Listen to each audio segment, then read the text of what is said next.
呵，太师高手！报！太师，外面有仙人降临。你说什么？哎，发生什么事了？到底怎么回事啊？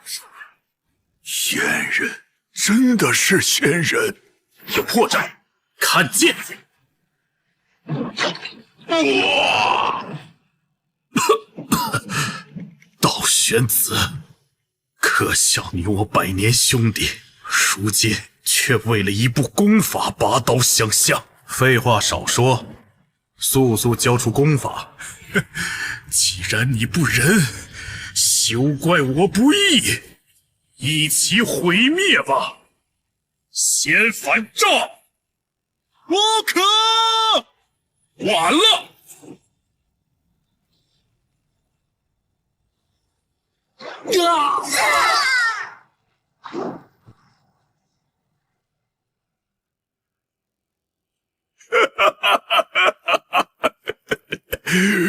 我终于见到仙人了。既如此，系统完整。是否将当前场景虚拟化，回归最初锚点？是，两世为人，终于窥见修仙者的踪迹。富贵与我皆浮云，下一世我要捕仙。和前世一样，我再次连中3元，名动天下，再次赢得朝堂争斗，控制皇权地位。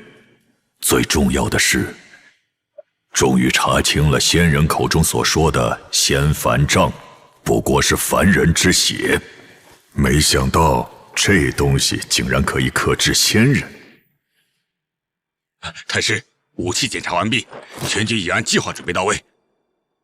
只是，我们真的能打败修仙者吗？他们不是神，只是修习了仙法的人。是人就会有弱点。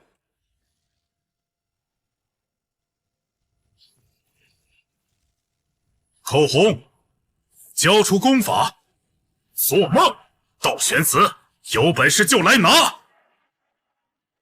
攻击！开炮！啊？什么情况？哼，凡俗蝼蚁，也敢对仙师出手！火龙吟，不知天高地厚。啊，太师，怎么办？常规武器果然没用，采用计划2，发起第2轮进攻。这是仙凡杖！啊！我的修为！啊！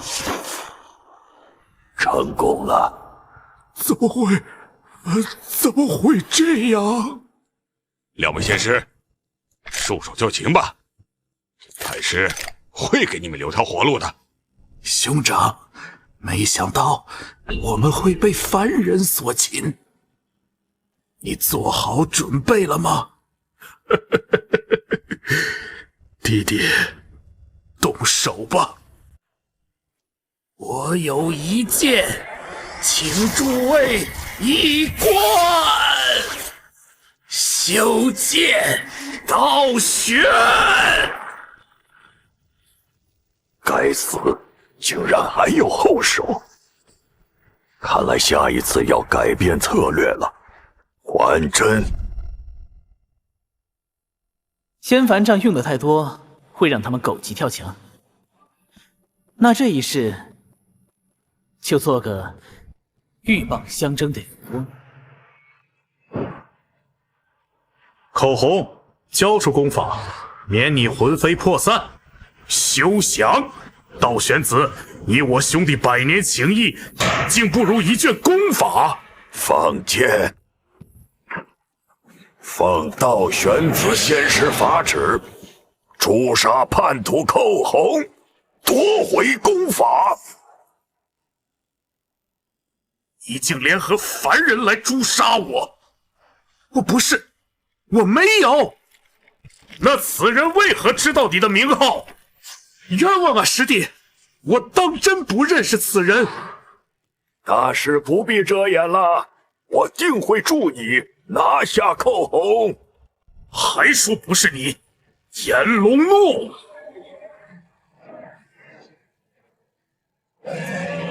瞄准道玄子，杀之！这是仙凡杖，不好！有破绽，去死吧！筑基修士道玄子，殒命于在仙绝之地，如今身死道消，还道于天。不对，我的身体！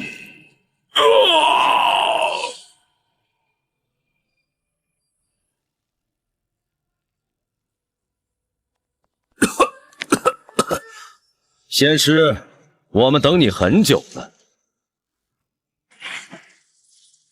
这是什么法器，竟能封住我的修为？老夫李凡见过仙师。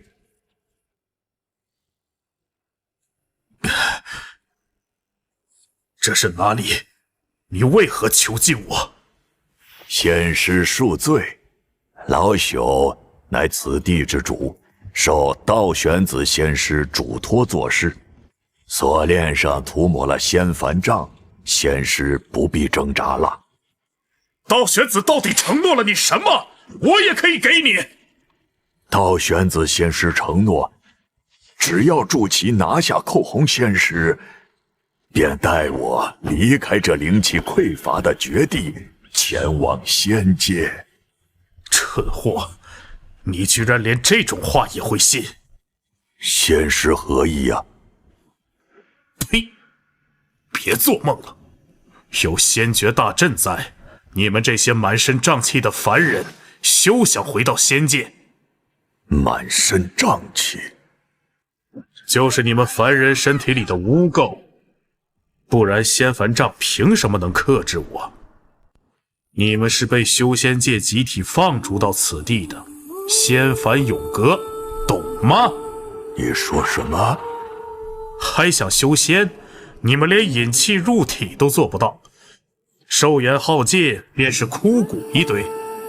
仙凡永隔，放逐之地，无法修炼。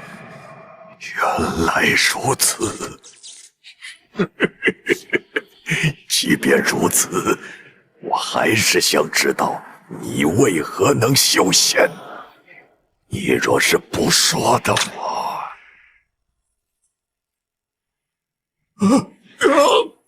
快停下！我的修为要散尽了。原来如此，凡人体内的仙凡杖能让你们修为散尽。把你知道的都说出来，我可以考虑放过你。我说，若要修仙，需用非洲法器前往仙界，可这类法器早已消失殆尽了。而且你一个70多岁的老人，根本不可能修炼了。这就不劳仙师费心了。你可知哪里还有非洲？若是我能找到非洲，可带你一起重返修仙界。我只知道此方世界的入口在东方的虚渊，但从没听说过凡人去往仙界，更没见过方舟。既然如此，你便没什么用了。你，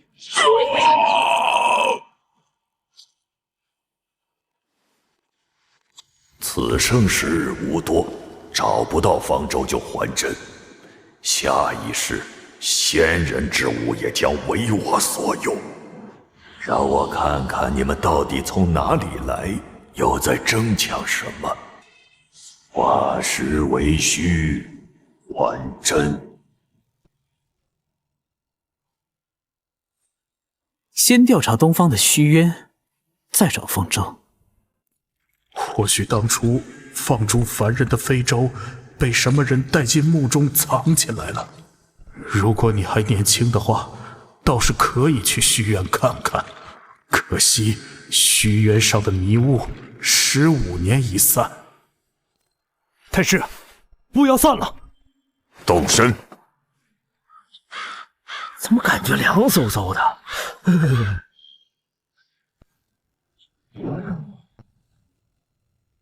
这地方真有点邪门。仙道往矣。仙凡杖并不会引起修仙者互相残杀。修仙界里还发生了什么大劫难？回去之后动用一切力量，翻遍天下所有的古墓。是。上古遗物，不是方舟碎片，不是，都不是，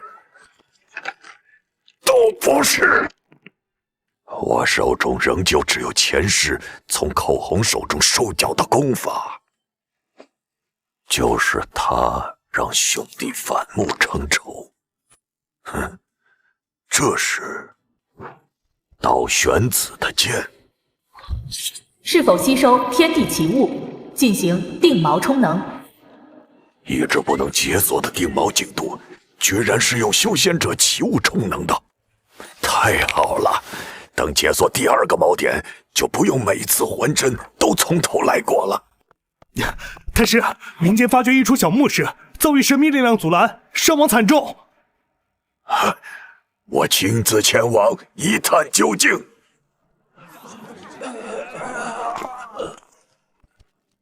太师，此墓邪门，兄弟每一靠近就被无形之力弹砍，已经折了10几人了。一定是这里了，寻常古墓岂会有此等力量守护？都退远点儿。还好带了仙凡杖，仙凡杖有用，此处就是仙人墓。守住入口，任何人不得入内。是。吾名钱弘，因仇误入此仙绝之地，历经艰辛，终觅得太炎舟。然方舟破损，吾不得炼器之道，形同废铁。后世若有修仙者闯入吾之坟墓，请将吾之尸骨带回修仙界，墓中所留之物，算作吾之答谢。钱弘绝笔。这便是仙人尸骨，终于找到了太炎舟。钱弘，你找不到驱动它的方法，但我有的是时间。口红正是其凶，化实为虚，还真。2位毁我太师府的仙人，还有利用价值。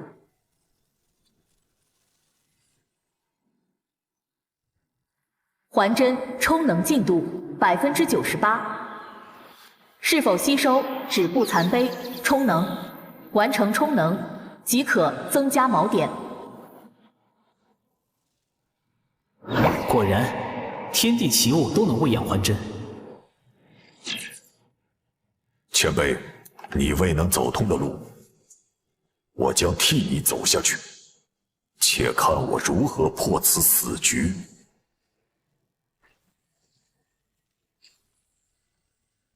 道玄子，你我兄弟2人竟为一部功法不死不休。2位仙师，且慢动手。老朽李凡是太炎宗后人，奉先祖遗命，在此等候多时。太炎宗早已泯灭了上古宗门。兄长，且让我一观。”。 《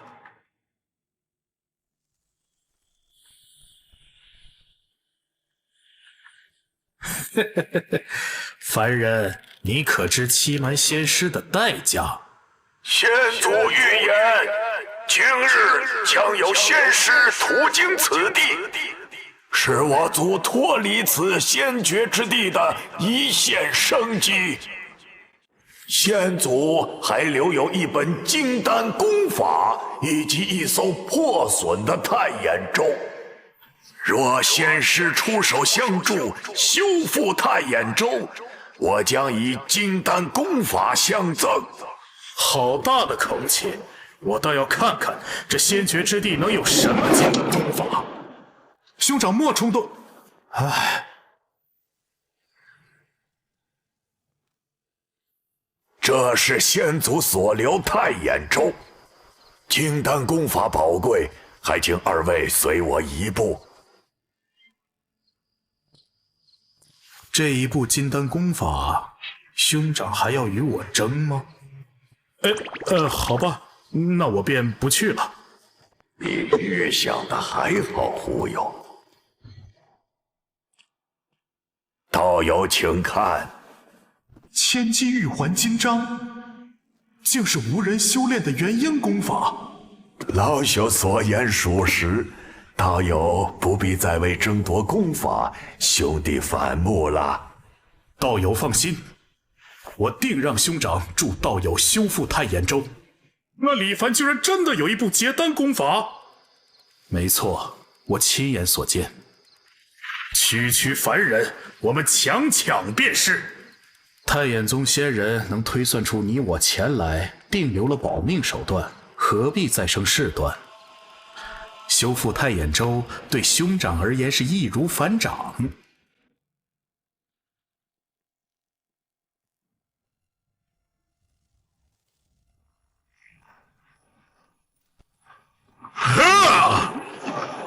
道玄子助我！和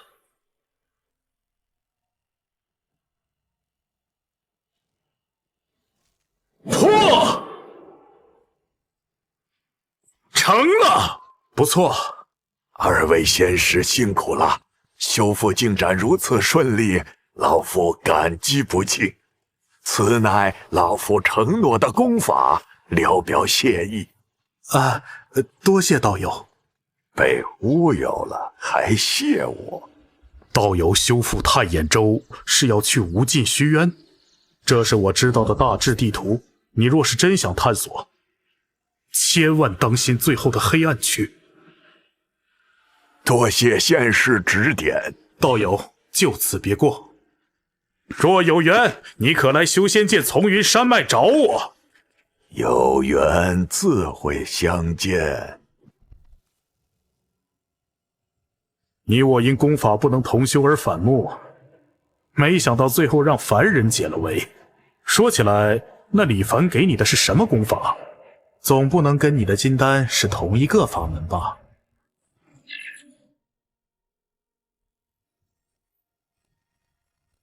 接下来，该我验证这仙诀大阵是否真的是生路了。仙诀大阵分7层，第1层是罡风如刀，第2层是幻光火息，要谨守心神。第3层是天地颠倒，第4层是流火焚天，第5层是玄冰彻骨，第6层是雷暴灭魂。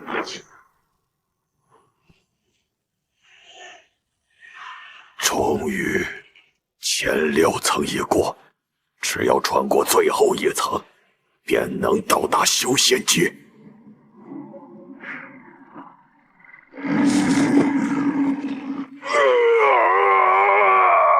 原来这就是最后的阻碍——裂界境。我明白了。终于明白了，化尸为虚，还真。一字不行，修100次，总有办法能穿过去。我一定会回来的，我一定会回来的。还真。裂界晶对速度变化很敏感，到底有什么办法能让裂界晶感受不到我的速度？还真，累积的心理年龄有上限，经不起这样消耗，一定有破局之法。速度即是生命，恒定即是法则，舍同样是德。若是能与这虚渊化为一体，100年、200年，我失败了无数次。这一次，我不再操控太眼中，而是让它与万物融为一体，随波逐流。难道我成功了？原来不变就是破解之法，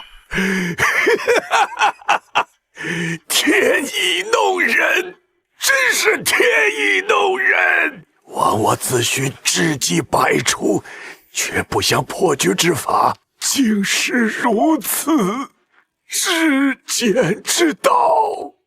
寇洪、道玄子、钱洪，还有这仙绝之地千千万万的亡魂，你们做不到的事儿，我李凡做到了。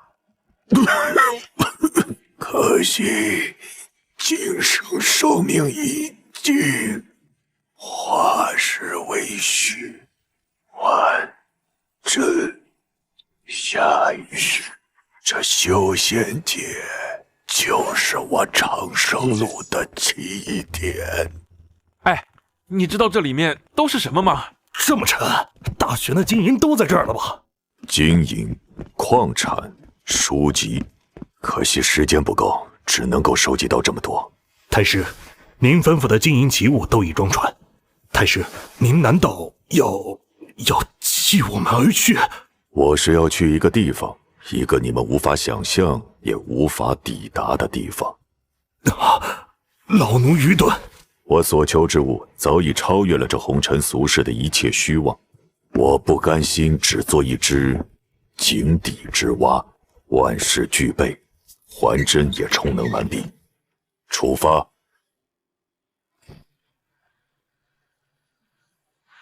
400多年了，我终于抵达了这修仙界。不对，为何和我上次抵达时看到的不一样？前世来到修仙界，分明是仙雾缭绕的群山，为什么这一世同一地点成了汪洋大海？救命啊！救命！救命啊！前面有人，先去看看。我不会死在这吧？大家别慌，我已经发信号给仙师，他马上就来救我们。仙师，信号。虽然不知道这群人的身份，但是趁乱先混进去准没错。救命啊！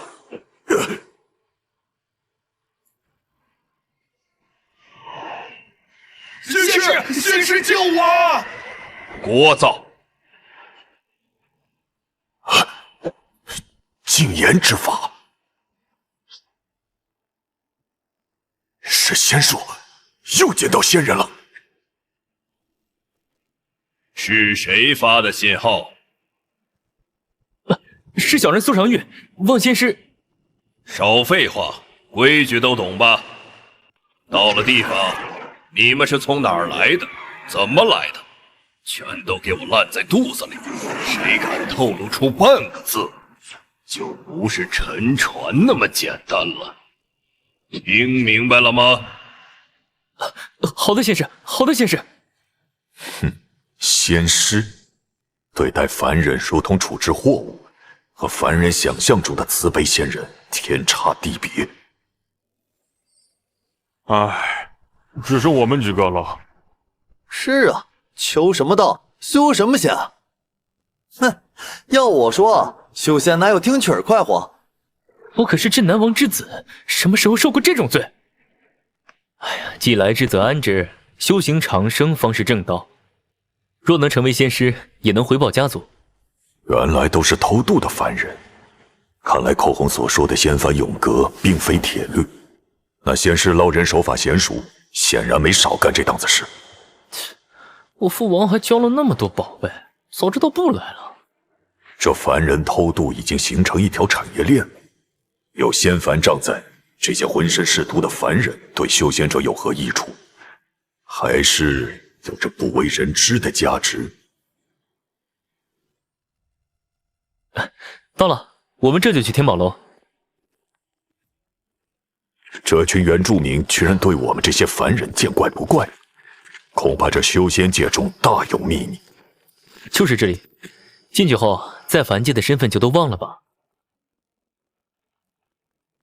终于来了，居然敢让天宝楼等你们那么久。抱歉，让孙长老久等了。天灾无情，富贵如云烟，我们这些难民只能来投奔您了。看来天灾人祸在此地不过是富贵门路。风灾肆虐，尔等用心，我自会善待。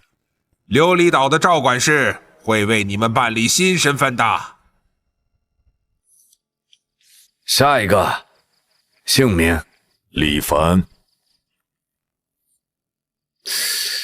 在上面滴一滴你的鲜血。这符箓竟能直接吸血，想必不只是身份凭证。幸好还真与我神魂保佑，不会被外界查到。将此灵符收好，以后它就是你在琉璃岛的身份证明。岛上一应事务皆需查验此符，切记不可遗失。多谢赵管事。管事为何对他态度不一样？赵管事，我等欲要修行，该当如何？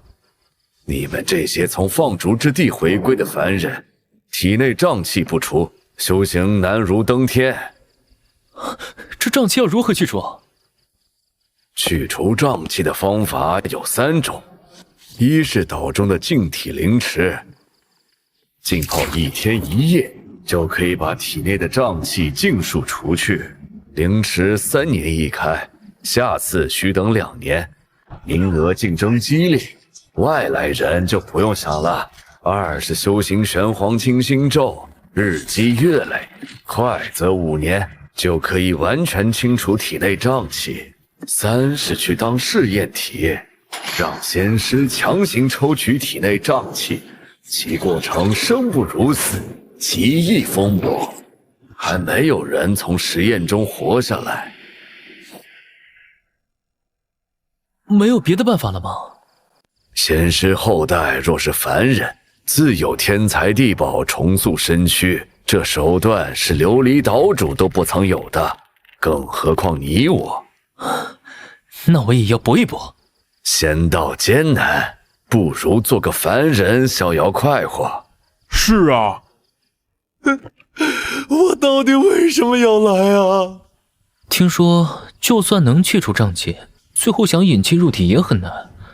唉，灵池难求，清心咒耗时，实验体九死一生。先找地方落脚，再徐徐图之。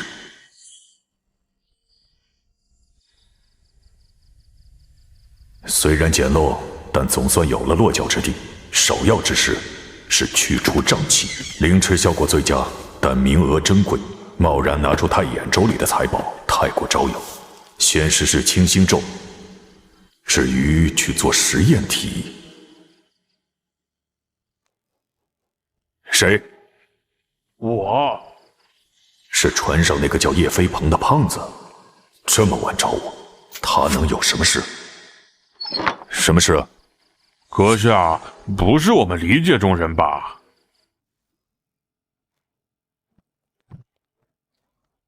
落水时我就看见你鬼鬼祟祟。说，你到底是什么人？混进琉璃岛有什么目的？你怎么知道我不是离界人？小爷我心细如发，本来就看你不对劲儿，刚才一试就露馅了吧？你倒是精明。那当然，除了我，那帮蠢货都没发现。真的，除了你，没有别人发现这件事吗？那些蠢材怎么能和小爷我相提并论？你竟敢！真是不知所谓，仗着点小聪明就急不可耐的来威胁。我们的身份本就见不得光，少一个，应该没人会深究吧？叶飞鹏消失后，至今无人过问。难不成离界的人找到了去证之法，无暇顾及同伴？我要加快速度，打听去证的门路。李凡兄弟，巧遇，正好有件事想问问你。苏兄，有什么事？你记得叶飞鹏吗？他察觉了什么？好几天没见着他了，你跟他住得近，有没有听到什么动静？叶飞鹏的尸体被藏进了太眼州，我只要咬定没见过。没听到什么动静，我与他并无往来。叶兄弟许是找到了什么机缘离开了吧？也是，人各有志。这岛上，离开了也好。李兄，告辞，我还有要事，你多保重。修仙界果然无人在意我们这些凡人的死活。上等琉璃鱼，刚上岸的仙师都夸好。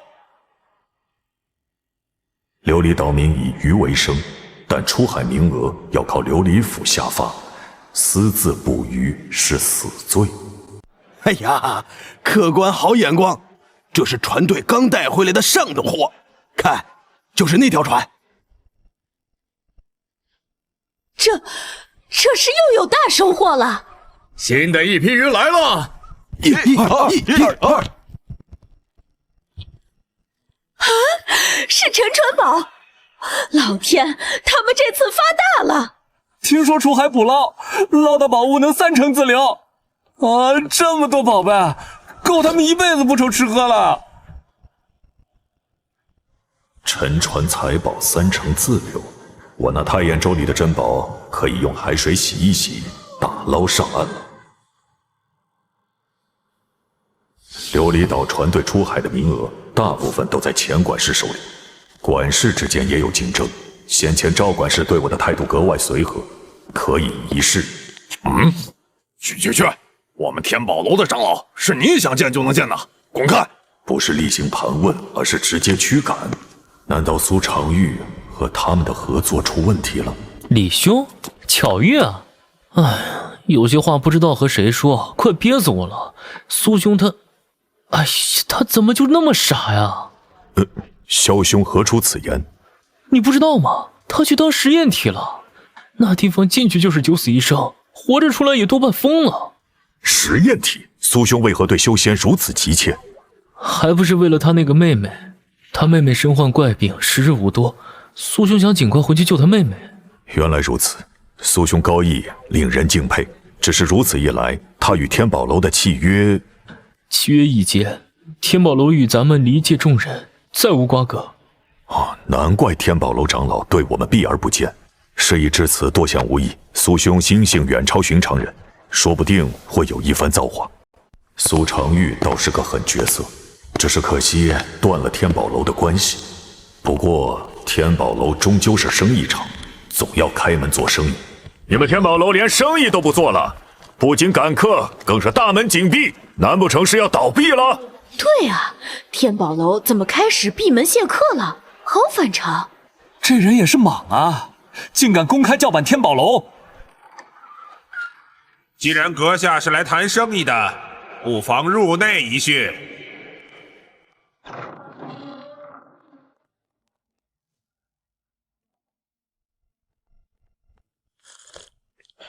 好茶。大玉岩龙生长在大玉岛周边海底火山口，随着大玉岛被毁，如今这大玉岩龙也成了绝品。那倒是沾了孙长老你的光。大离之事已毕，我天宝楼与你们离界中人本该再无瓜葛，为何如今又寻到我？哼，孙长老误会了，在下来谈一笔生意，关于出海船队名额的生意。生意？船队名额竞争激烈，天宝楼求了赵管事许久，都不得一条船。就凭你，让我见赵管事，我自有办法说服他。那就让他见一见赵管事，又不是什么难事。若事不成，就将他切碎了，扔进海里喂鱼。见过掌柜的。原来是掌柜的，那就先谢过掌柜的了。我看你似乎有几分把握，不像是说大话的样子。鄙人向来一诺千金，说一不二。若是真诚，我天宝楼可是要抽取相应的好处的。若事成，出海所获30%收益，我一分不取，一半给赵管事，一半归天宝楼。众所周知，免费的才是最贵的。你什么都不要，我就更不能相信你了。哼，我如此大费周章，当然不是无所图。我要3年一次的净体灵池名额。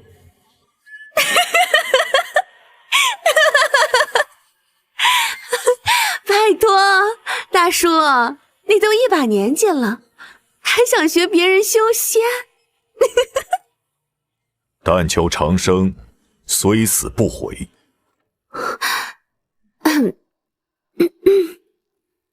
好，此事我应下了。等定好日子，我再派人通知你。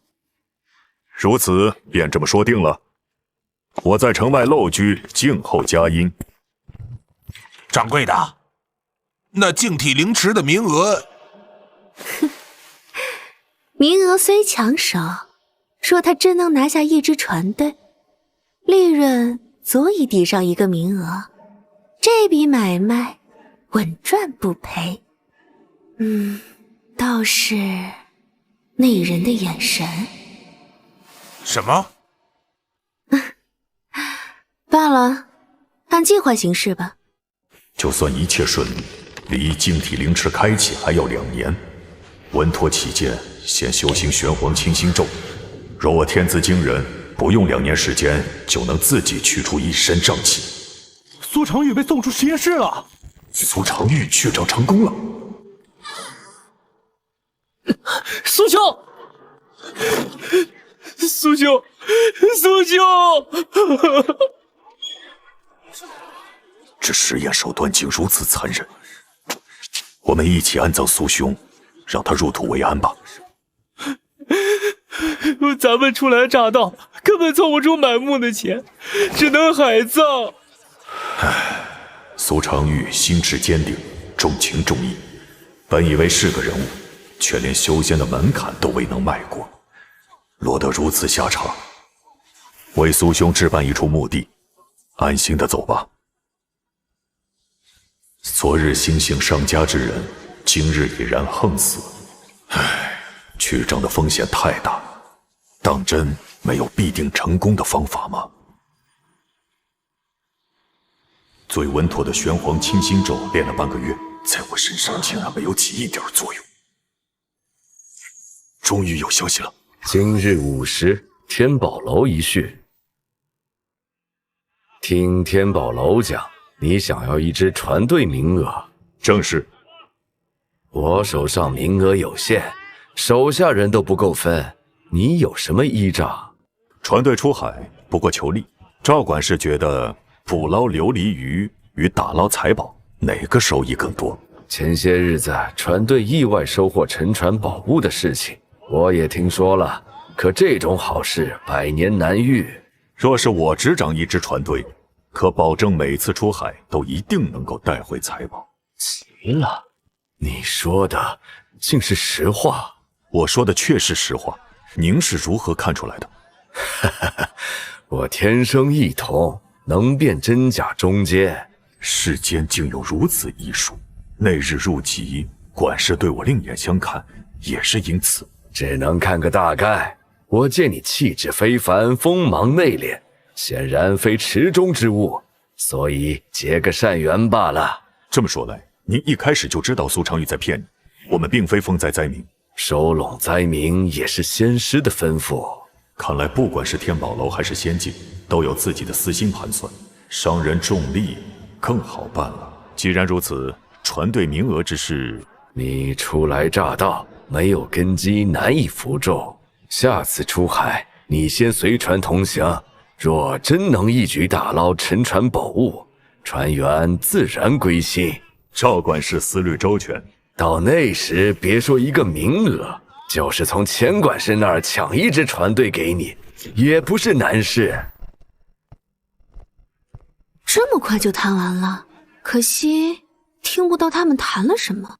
看他们说笑交谈的样子，李凡居然轻松说服了最难搞的赵管事。不知他究竟有什么倚仗？去，将城里东街那处空置院子的地契取来。啊！快去，找到后给李凡送去。掌柜的，这不好吧？这院子可是咱们准备贿赂钱管事的呀，万一他出海一无所获，我们岂不是血本无归？钱管事胃口越来越大，一个院子在他那里换不来船了。但李凡此人不一般，真要送给他，也要等他帮咱们拿下船队再说呀。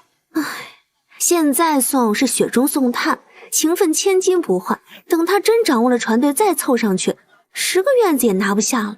哎，再看看他缺什么，家具摆件、侍女随从都一应送去吧。哦，连独具慧眼的赵管事都能拿下，我倒要看看这大叔到底有什么本事。李道友，修行清苦，这是我们掌柜的一点心意。东街小院，随女士2人。孙长老和掌柜的有心了，李某却之不恭，便厚颜收下。至于这2位姑娘，原来掌柜深谋远虑，这是要明修栈道，暗度陈仓啊！李某正好缺人打理庭院，有劳了。监视，意料之中。也好，有他们在，天宝楼才会更放心。各取所需罢了。船队只是开始，净体凌迟才是关键。苏长玉的教训有在眼前，每一步都需要谨慎。现在只要等船队出海。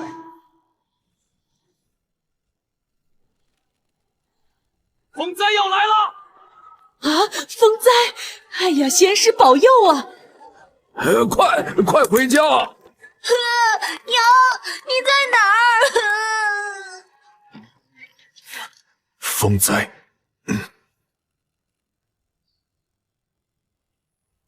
各归其家，不得外出。护岛大阵已经开启，无需惊慌。仙师慈悲！这就是阵法之道，还有道玄子他们瞬间毁天灭地的功夫，不愧是仙家手段，真是有些心痒。看来这风灾也不过如此，有这大阵在，倒是安稳。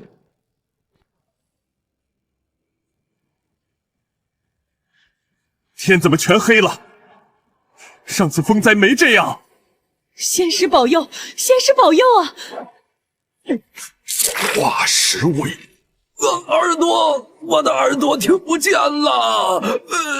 天塌了，是天塌了，我们都要死了。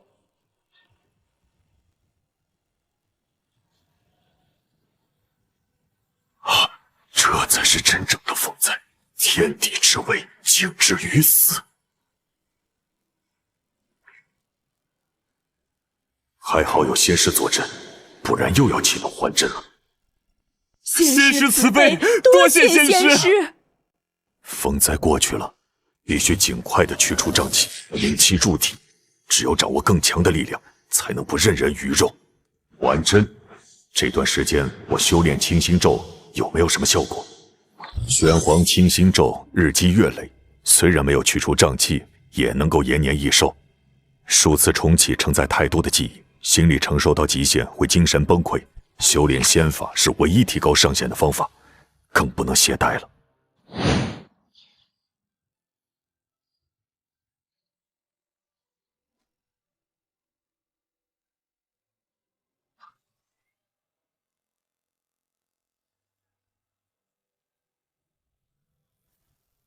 风平浪静，3日后码头集合。哼，终于要出海了，我太眼舟里的宝贝已经饥渴难耐了。老爷，吾上已备好，您可要用心。老爷要随船出海了，听说海域很危险呢，老爷为什么一定要去？因为我不为渔利，只为垂钓机缘。那祝老爷一帆风顺，平安归来。奴先退下了。蝼蚁忘窥天机，不过自寻死路。哎，听说了吗？之前风灾闹大，这回出海要考核比业绩。都听好了，这次出海关系咱们苍远号的存亡，最后一名要取消资格，但第一名有额外奖励。老大，听说新来的要抢您的位置。那位可是赵管事塞的能人，据说有独门秘术，能保证咱们每次出海都找到沉船财宝。什么？一个生瓜蛋子想来当老大？老大，不如咱们找个风浪大的地方，把他……你们都客气点，这位贵人以后可是要接手咱们苍远号的。老大，你在苍远号当船长快10年了，怎么能说让就让？是啊，我这条命都是老大你救的，要赶你走，我第一个不答应。就凭这个小白脸，哼！看兄弟们好好给他个欢迎仪式。哎呀，手滑了！哎，新来的，帮忙收拾一下。怎么这么不小心？李兄弟多担待，船上都是些毛手毛脚的粗人，想利用船员捧杀排挤我。李兄弟这是生气了，不好意思呀。无事，李某知道诸位信不过我，但出海在即，我定不会让大家空手而归。难不成真的每次出海都能找到财宝？赵管事塞的人应该有点本事在身上吧？哼，被眼前利益蒙蔽的跳梁小丑，财宝出世，自然臣服。海船出海！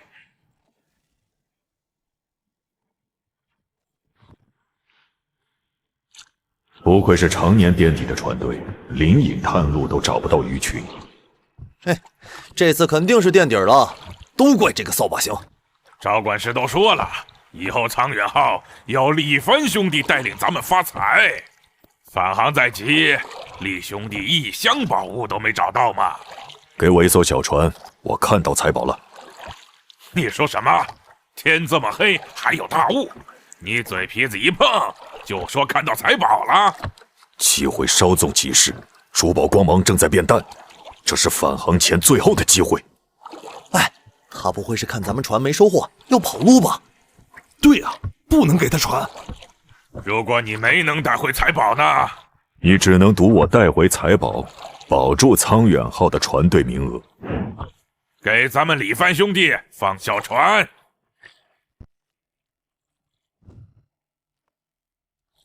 他是不是跑了？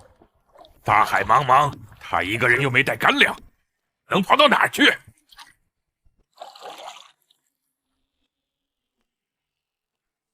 喂，把船开过去！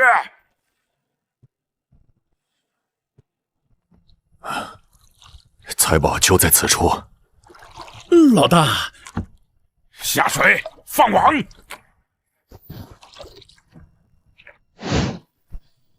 哎，我捞到了！我也捞到了！我这个可中了！居然是真的！这种本事，义父，小人有眼不识泰山。哈，张船长不必如此，诸位兄弟也是为船队生计着想，李某理解。李兄弟宽宏大量，是小人狭隘了。为啥我感觉这些箱子好像没有被浸泡多久的样子？我们打捞的时候也没有看到沉船。说什么呢？这财宝都是货真价实的。此人手段稚嫩，好在识时务，做事干脆有头脑，可以一用。哎，那是苍远浩，怎么吃水那么深呢？先不靠岸，你去赵管事府上报信，让他亲自派人来清点。明白。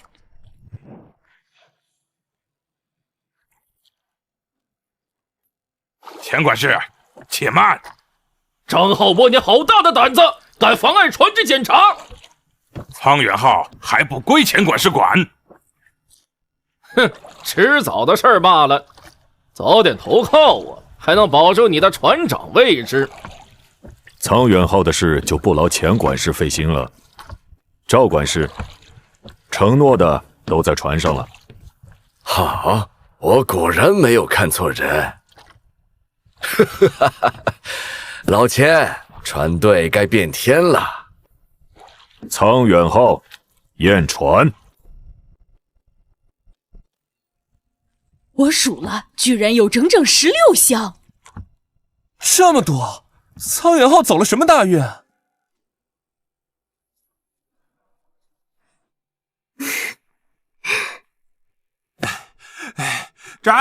掌柜的，什么事啊？门都不敲，吓我一跳。中年李凡上的苍远号拉回来了16箱珍宝。我明白了，这个李凡一定和我姐姐一样，是传说中的通灵宝体。原来是这样，还是掌柜英明，提前投资，这下我们赚大了。快，立刻安排最高规格的宴席。是。你的天赋果然不凡，第一次出海就是16箱财宝，真是给我好大的惊喜啊！这次的收获的确不少，可是往后恐怕很难有这次这么多了。哎，哪能每次都有如此运气？只凭这次收获，足够我为你运作一支船队了。如此，多谢赵管事。听说你大费周章，是为了求得净体灵池的一个名额。唉，正是如此。我年过半百才明白，世间富贵如云烟，唯有长生大道方是永恒。你一把年纪，却有如此心性，我不如你。谬赞了。不知赵管事对这净体灵池名额一事……净体灵池名额的事，我没法帮你。名额由仙师直接定夺，仙师会公布一份物资名单，由各家搜集物资换取名额。要搜集物资，太眼州上的财宝只能当金银用，看来要尽快把财宝变现。论搜集天才地宝，琉璃岛上天宝楼当属第一。天宝楼，李道友，你的机缘在那位女掌柜身上。多谢赵管事指点。正式介绍一下，琉璃岛天宝楼掌柜殷以真。李凡，大叔还真是言简意赅啊！你难道没有什么想说的？比如通灵宝体？从未听说过什么通灵宝体。那你是怎么在茫茫大海中找到财宝位置的？只是心有所感罢了。还说你不是通灵宝体？通灵宝体能感应周遭宝物，你和我姐姐一样。通灵宝体听着十分有用。你姐姐现在在哪儿？我们姐妹无父无母，从小相依为命，靠姐姐的通灵宝体才建立了天宝楼。可3年前，一位仙师认出了姐姐的通灵宝体，带走了姐姐，夺留我一人。在这天宝楼。被仙师带走，带他去修仙吗？姐姐能力有限，只能感应普通财宝，对修仙并没有帮助。她也很久没送信回来。唉，若我成仙，可以帮你寻找你姐姐的下落。大叔，净体灵池去障也不是100%成功的，一旦失败，就再也没有机会了。听你语气，你能帮我？我有一枚离尘丹，入净体灵池前服用此丹，就算大叔你这年纪，也能一举去障成功。既有此丹，你为何不服？人各有志，我资质平平，只想好好经商，守着天宝楼，等姐姐回来。那你需要我做什么呢？天宝楼里长老众多，我镇不住。大叔，如果你愿意与我合作，我愿将离尘丹与灵池名额一并奉上。好，我答应你。真是天助我也！背靠天宝楼，净体灵池名额势在必得。距离灵池开启只剩1年，今年的物资大部分天宝楼都有，只是我经商10几年，对这星海流沙是闻所未闻。我虽辨识海内矿藏，但从未听闻。看来此次名额争夺的关键在星海流沙上了。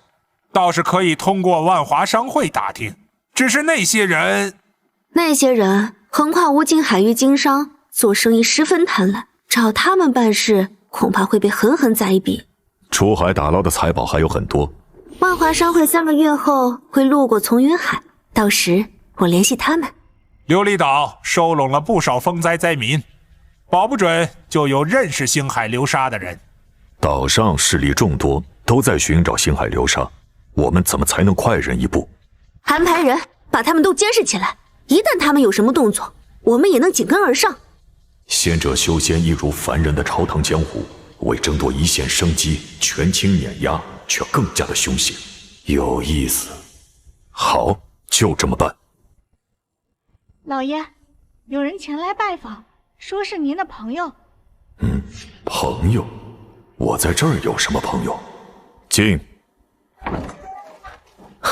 李兄，好久不见。无事不登三宝殿，离界的人怎么会来找我？不知萧恒兄弟找我有什么事啊？李兄，听说你在找星海流沙？不错，我年事已高，想要修行只能靠净体灵池。怎么，你知道这东西？知道，当初仙师降临大黎，要的清丹物资里就有它，我家正是负责此物。原来如此，看来与人为善，偶尔也能结下善果。此物并不稀有，只是仙师的称呼与我们凡人不同。星海流沙就是天上的云铁。星海流沙，原来如此。说吧，你的条件是什么？我想要个像样的院子，一份轻松的活计。若是能有1、2名侍女照料起居，只要这些？当初你出钱安葬了常玉，是对我有恩，我本不该张口。可惜我没有李兄这么大的本事，如今还住在郊外干苦力维持生活。你的难处我知道，只要你能提供线索，有什么要求尽管提。如此，我便谢过李兄了。云铁不算稀有，但能被称为星海流沙的，表面不能坑坑洼洼，一整块最低要有50斤。堂堂镇南王之子，千难万苦来到这修仙大世界，不打算修行？那什么清心咒读着就困，我在这岛上安稳一生便好。玄黄清心咒能强身健体，岛上风灾不断，萧兄弟练些保命手段也好。院子侍女我会命人送去。如此就多谢李兄了。我今天的活还没干完，就先告辞了。好，告辞。星海流沙就是云铁，这么简单，那萧恒可信？他与我一同来到琉璃岛，为人单纯率性，应当可信。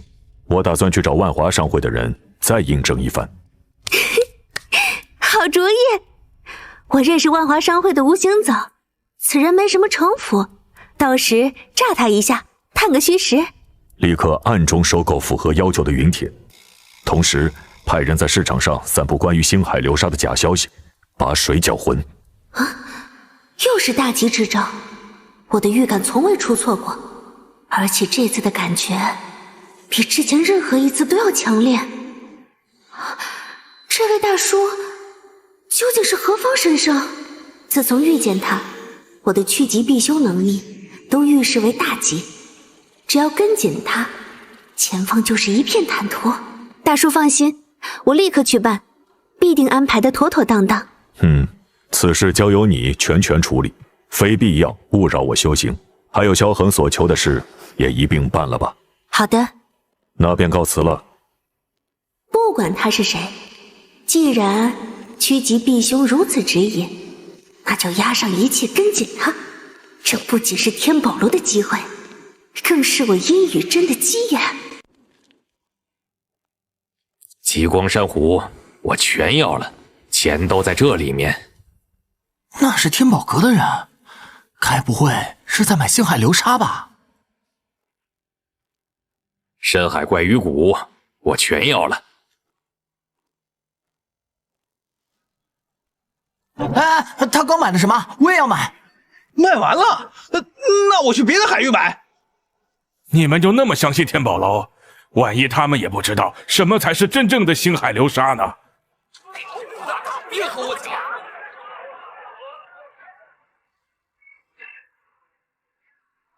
如你所料，岛上开始跟风抢购物资，抬价抛售，搞得市场乱成一锅粥。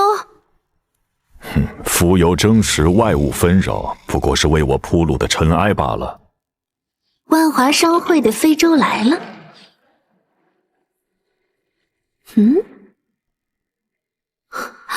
这大叔究竟是什么来头？看到凌空而来的非洲也不激动。殷掌柜，好久不见啊！吴行走，给你介绍下，我们天宝楼聘请的长老李长老。幸会，还是看看货吧。恐怕这次之后，我们很难再见面了。啊？为什么？不知道啊。总部下令搬出从云海。哎，我们快些验货交易吧。啊，好，先随我去天宝楼吧。玉璧16对，珊瑚23件，夜明珍珠46颗，星海流沙3块。哦，让我瞧瞧。这吴行走不是普通凡人，星海流沙最轻也有50斤重，在他手上却宛若玩具一般。殷掌柜，你们天宝楼这次好运气啊，居然搜集到了星海流沙这等好物。看来萧恒的消息千真万确。哎，你满意就好。只是刚才听你说万华商会要撤离琉璃海域，不知下次再见是什么时候了。唉，最近你们多留意，这片海域要变天了。殷掌柜、李长老，你们啊也要早做打算。多谢提点，世事无常，唯有顺势而为。没了万华商会的供货，天宝楼日后该如何是好？船到桥头自然直，眼下净体灵池的名额已是囊中之物，下一步才是关键。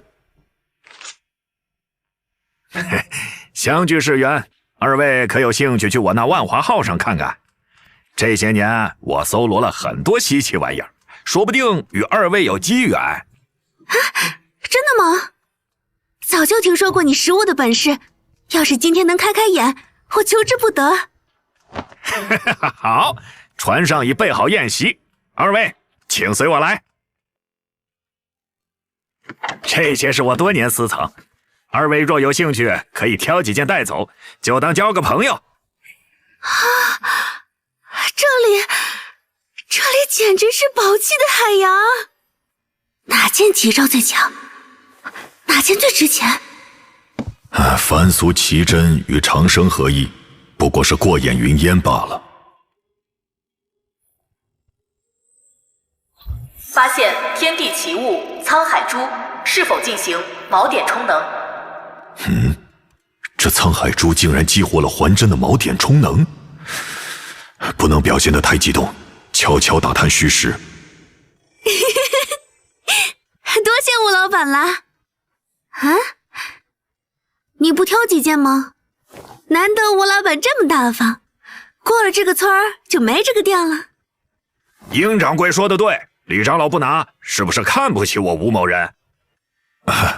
如此，李某就不客气了。嘿，这小珠子也挺别致啊。李长老好眼光，这玉树可是被供奉了数千年的古物啊。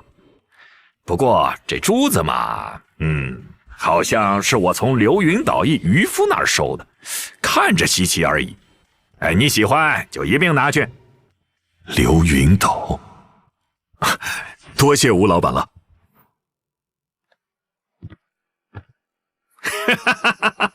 殷掌柜，我这辈子南来北往，见过的人比海里的鱼都多。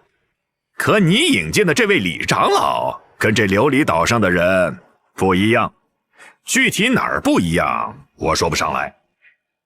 这茫茫丛云海，还是困不住你这条潜龙啊。今日一别，山高水长，但若有缘，终会再见。借你吉言，若有那时，定当与君痛饮。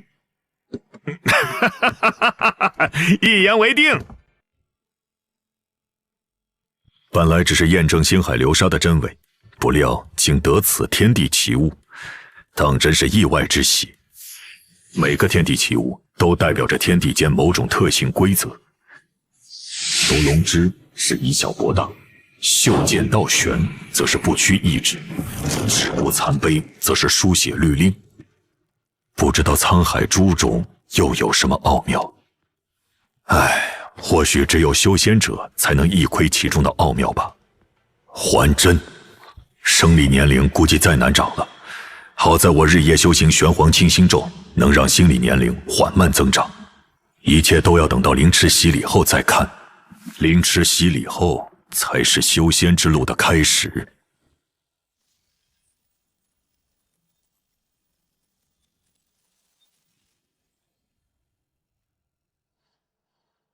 喂，看那边，怎么有个老头？年纪这么大，体内瘴气早已根深蒂固，就算进了灵池，也难有成效，白白浪费一个名额。哟，我当是谁呢？这不是靠着天宝楼的关系硬塞进来的那位李老前辈吗？我说前辈，去上之苦，您这把老骨头扛得住吗？别到时候仙没修成，反倒把命搭进去了，那可就不值当了。嘿嘿嘿嘿。心性浮躁，纵然年少，仙路又能走多远？你，哼，待会儿进了灵池，有你好看。我们走，到时候给老头子收尸。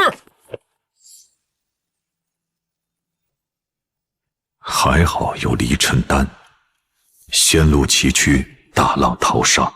今日如此狂悖的人，能不能活到明日，都是未知数。哇，这是仙境吗？太阳的位置不对，看来这山顶上是幻境。此处风景如何？仙师是仙师，见过仙师。这里风景绝佳，不愧是仙家圣地。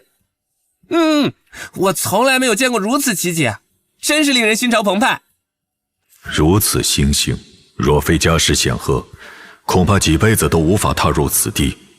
修仙路上投胎也是种本事。我刚来琉璃岛的时候，这座山峰的高度只是群山之末。仙师好神通，居然能拔山而长。当时我只是筑基期修士，哪能有这等能耐啊？只不过世间山川也会和人一般，渐渐长高。有些山峰看似高耸，实则命数已尽，终身不能再进一步；而有些山看似微不足道，但是谁又能断言，若干年后它不会成长为撑天一柱？更多的山峦终其一生只能为云海之下的陪衬。山犹如此，何况人乎？仙师这是什么意思啊？叽里咕噜听不明白。哼，我定会成为那万人之上的最高山。凌迟只是起点，道途漫漫，资质、心性、机缘，缺一不可。不知这些人在凌迟之后，又能有多少活下来？今日你等有幸踏入凌迟，洗去一身瘴气，但能不能踏上千途，就全凭各自的造化了。言尽于此，尔等去吧。何仙师，请问这净体凌迟又在何处呢？就在那里。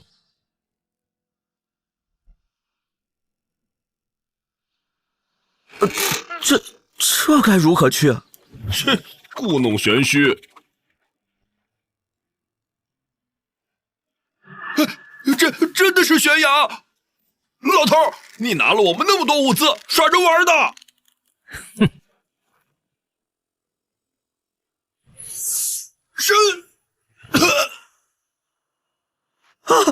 他怎么了？死人了！仙师，我们知道错了。仙师，我们知道错了。最后给你们上一课，他日踏上修行路，眼界也是极为重要的。什么人不能得罪，什么话不能说，都要掂量清楚。受教了。天宝楼的李凡心性绝佳呀，只可惜呀，年纪太大了，可惜呀。果然是幻境啊！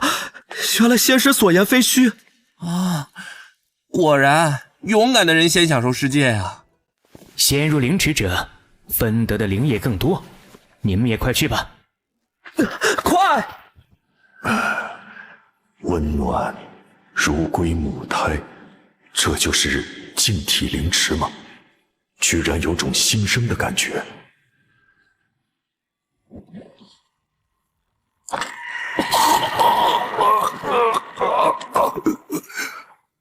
幻阵，化石为我百年轮回，苦苦追寻，不就是为此刻长生？我要长生，不能在此刻放弃。修仙，长生，琉璃刀，幻阵，都不重要了。结束吧，太痛苦了，往日种种，如鬼人云烟。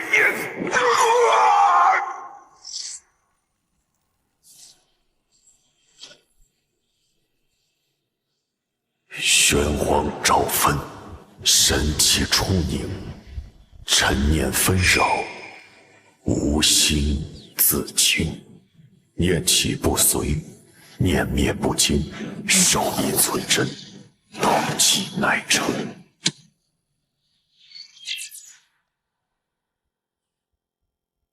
林兄，你竟也没驱挡成功？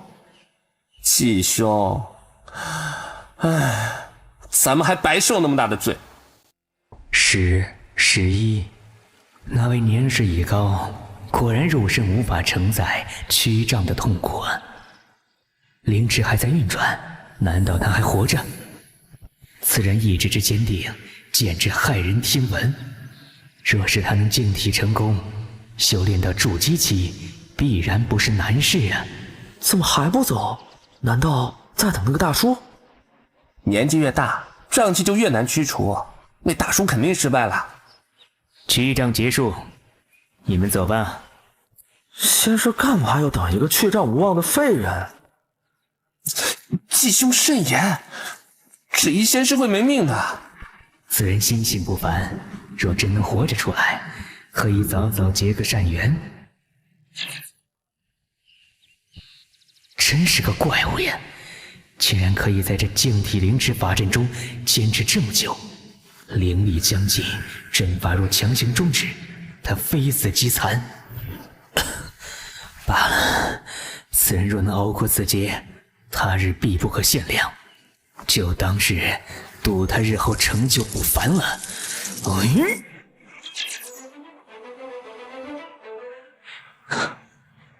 这是成了。恭喜小友，自此桎梏尽去，长生有望啊！仙师为何如此客气？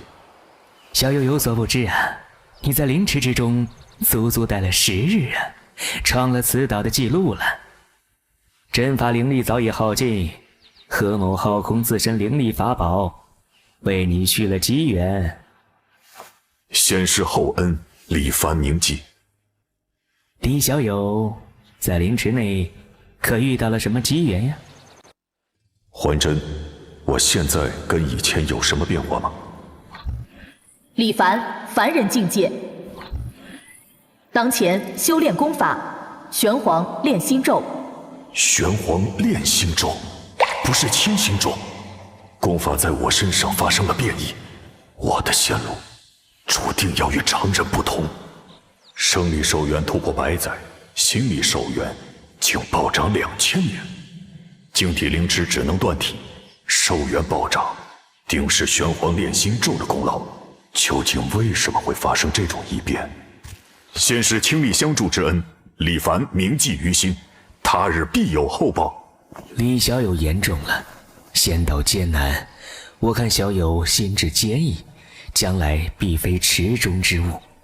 此乃引气入体之法，凝练出第一缕灵气，踏入炼气期，才是真正的修仙者。这是离尘符，随身佩戴，可保你5年内不受瘴气侵染。多谢仙师。我乃琉璃岛镇守何正浩，伴你引气入体，我引你前往万仙岛，挑选功法，真正踏上仙途。多谢何仙师，李某记下了。去除瘴气后，终于能看见灵气了。引气入体，炼气修仙，近在眼前。这炼心咒竟能直接锤炼心神，增长心境。此功法神妙至极，远超想象。上古有仙尊，见众生求仙无门，心生怜悯，传下逆天之道。我欲成仙，何必求天？天若不许，我自去取。顺天则凡，逆天则仙。我天地之精，以成元婴；抽天地之髓，以得其神；济天地之魄，以身合道；逆天地之理，以正长生。原来如此，原来如此，这哪里是修仙，分明是发天之路。窃取天地精华，逆天而行，强取豪夺天地，成为修士。死后便要将一切都还道于天。上古时期修士众多，金丹元婴数不胜数，正因越来越多的修士掠取天道，天道震怒，降下灭世天灾和仙道。自此一部功法只能一人修炼，同行者视对方如仇敌，不死不休。顺天为凡，逆天为仙，很好，这样的仙路才配得上我数百年的挣扎与追求。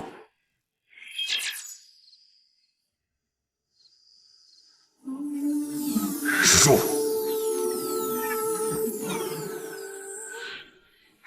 引气入体又失败了。修炼武灵感气法需要5种情绪燃料，可我体内刚刚滋生情绪，就会被炼心咒迅速炼化，无法积攒。看来一直闭关是不行的。若想突破至炼气期，要寻找别的方法。闭关3年，都快忘了人世间是什么样子了。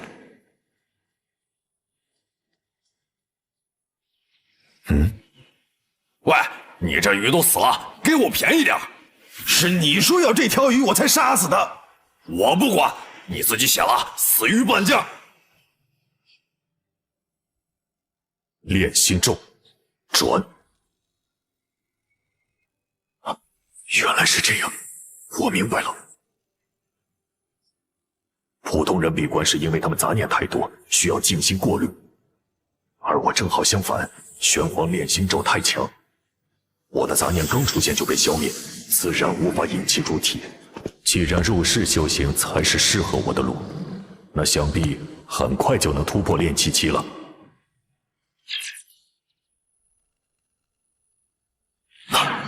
来了，积攒了5年的灵气，终于够了。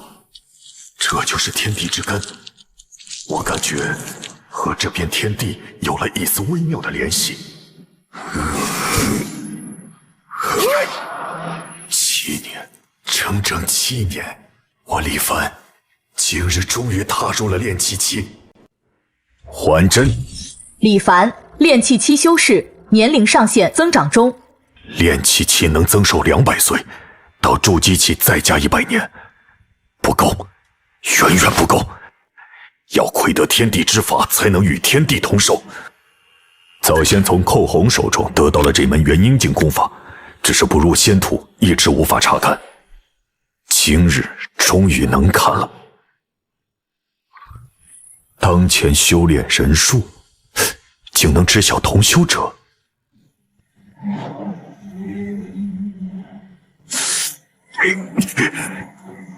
不过炼化天地气机，以此混淆天地为我所用，好霸道的功法！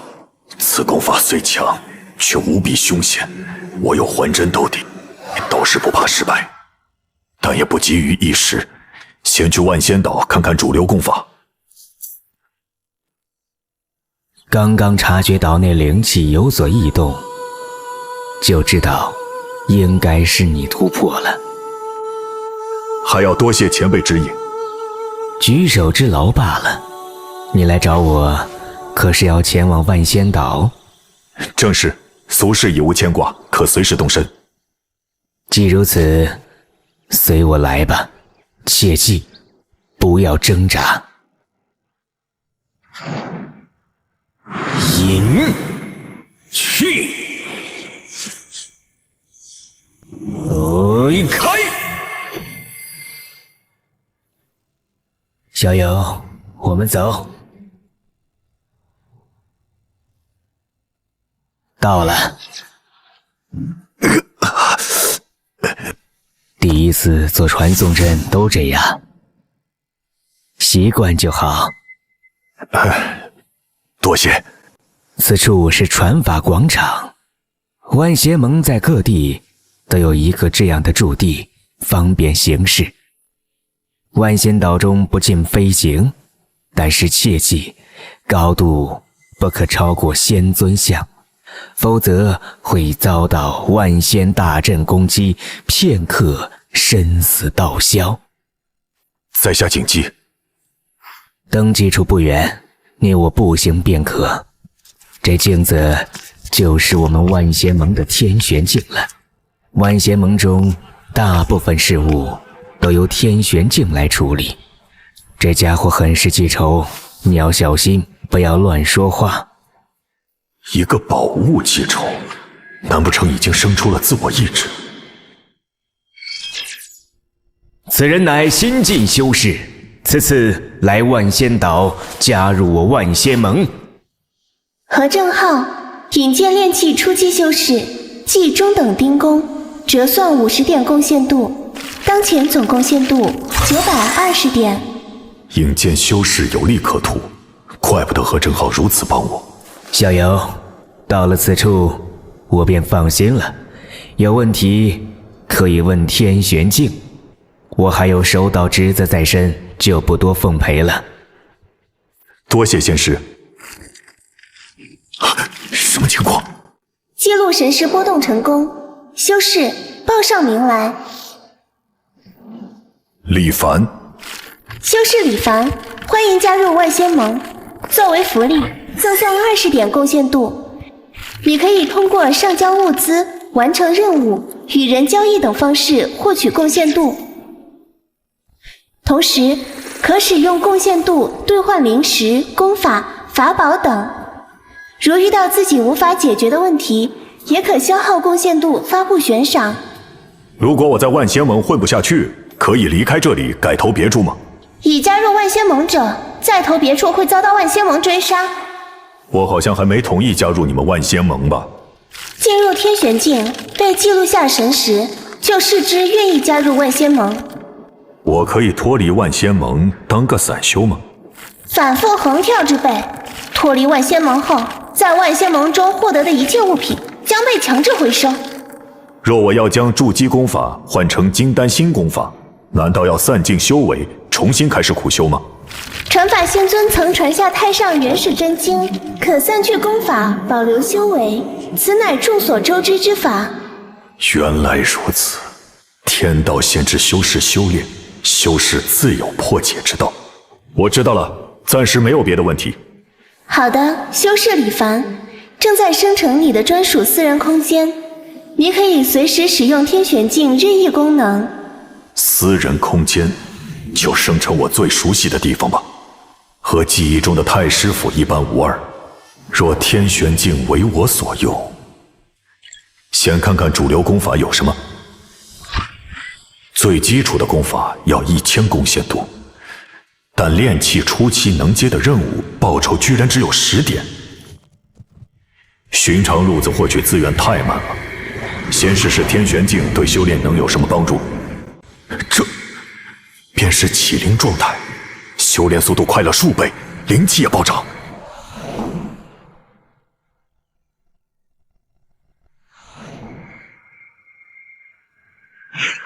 哈哈哈哈！辅助修炼模式下的修行速度是往日30多倍。天玄境此等宝物，日后定要收入囊中。此等至宝当徐徐图之，当务之急还是接取任务，转贡献度现实一点。琉璃岛，这任务正合适。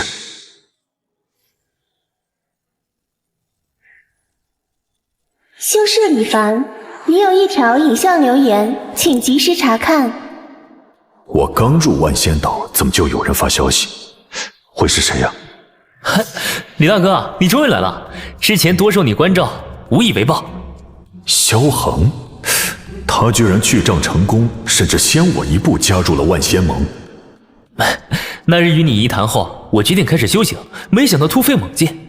为报恩情，我兑换了一门功法赠与李大哥。待我从天宫遗迹探险归来，定与大哥痛饮一番。没想到萧恒竟是个修仙奇才，小恩厚报且身负机缘，日后可与他深交。传送琉璃岛。不知何方道友？咦，怎么是你呀？竟是小友接了琉璃珠任务呀？哈，生活所迫。这等小事还劳烦小友亲自跑一趟。来人，仙师有何吩咐？带李道友去取琉璃珠。仙师，请随小人来。仙师，这边是岛上仅剩的琉璃珠了。琉璃岛盛产琉璃珠，为何只剩这些？仙师不知，岛上只出了变故啊！发生了什么变故？琉璃鱼群快灭绝了，至少要3-5年才能恢复。此事仙师可向船队印证，小人绝无欺瞒。船队，我知道了。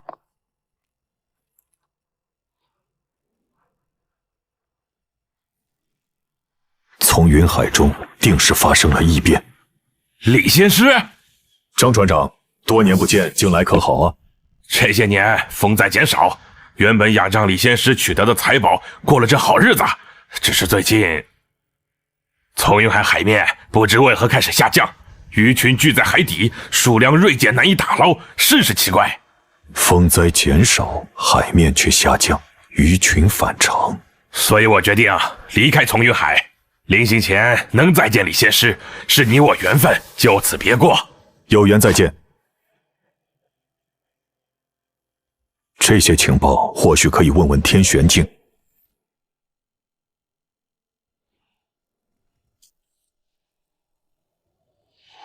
小友请留步。小友对岛屿镇守一事有没有兴趣啊？怎么有种被贼惦记的感觉？道友何出此言？琉璃岛西边有座泰安岛，泰安岛镇守与我关系不错，他正欲修炼瓶颈，想外出寻找机缘，所以找个代班呢。一岛镇守起码筑基修为，我刚刚踏入炼器也能代班。小友放心，一切交给我，你只要看着护岛大阵，就有800点贡献度。泰安岛镇守的天玄境修炼时长都归你。跑一次炼器任务才给10点，守岛竟然有800点。在天玄境中修炼半月就顶数年苦修啊！那我接下了，多谢道友引荐。小友，你先去，等泰安岛那边准备妥当，我再来找你。提交任务。琉璃鱼之难完成，修士李凡上交琉璃珠20颗，折换并奖励贡献度20点。修士李凡当前总贡献度40点，还远远不够修炼用。经营兑换贡献度。暴发户。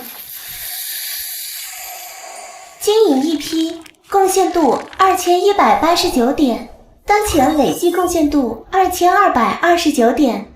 上交情报可以兑换贡献度吗？经过证实的情报会给予提供者一定报酬。不知道情报本身价值如何，但我可以先赚一笔。琉璃珠库存告急，琉璃丹的价格必将水涨船高，全部购买。上交情报：琉璃岛海面下降，鱼群异动，琉璃鱼几乎绝迹。情报验证属实，鉴于修士先前恶意囤货行为，情报折算为1点贡献度。看来天玄境确实是有自己的意识，不然也不会只给1点贡献度来恶心我。且我提交的情报也证实了，他并不知晓我离开万仙岛之后发生的事。打开自由交易，查询琉璃丹，售出全部琉璃丹。修士李凡卖出350枚琉璃丹，收入贡献度4200点。奸商！问点正事，从云海异状频繁，近期是否会有灾祸发生？这是星河推演之法，天地万物尽在测算之中。万仙盟竟已能窥天道。请修士不用担心，经推算，从云海未来10年不会有大的灾祸出现。天玄境当真是世间至宝，到底怎样才能据为己有？放开我！你竟敢！你有一条新的好友信息，请及时查收。李凡小友，泰安岛已经准备完毕，就等你。何正浩这么快就准备好了？不知道他葫芦里到底卖了什么药。传送泰安岛。泰安岛镇守那边都说好了，你将此符带上，我带着你熟悉熟悉地方。这是宋威符，能让炼器修士伪装成筑基修士的符咒。泰安岛镇守要找筑基修士，何正浩找了我这个炼器器的，不知是吃了多少回扣。劳烦何道友了。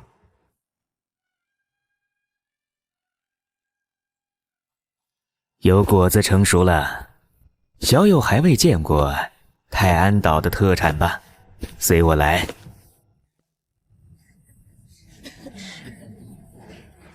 这些人就是泰安岛特产泰安果。这是人还是果子？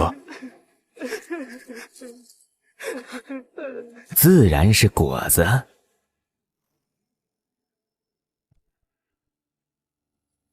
小友尝尝，能够延年益寿。好香啊！生理年龄上限+5。的确是植物，有延年益寿功效。500年前，泰安岛上的居民一夜之间全都变成人面树，结出果实后化作笑面果，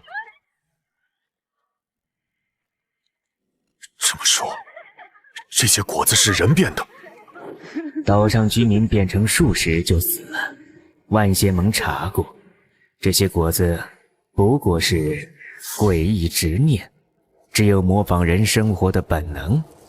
有延年益寿功效，即便真的是人，也会被当作果实。不过，只有第一次吃泰安果，才能增寿。此乃镇守玉牌，可调护岛大阵，要妥善保管。岛上还有些凡人，他们不敢打扰镇守仙师，小友在此安心修行。我都知晓了。那便祝小友修行顺利。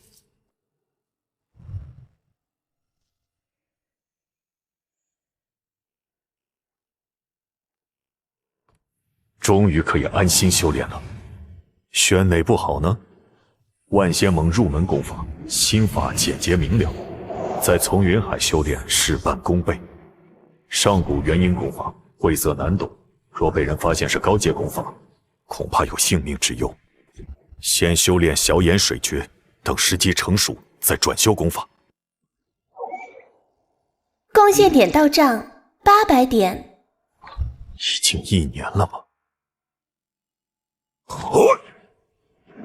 炼气后期圆满。唉，可惜小眼水诀到了瓶颈。这瓶颈是天道为了限制修士故意降下的灾厄，破解之法往往是些奇遇机缘。现在的主流功法常有瓶颈，不知道上古功法是否也像这般传送天玄境空间。修士李凡，这么快就到炼气后期了？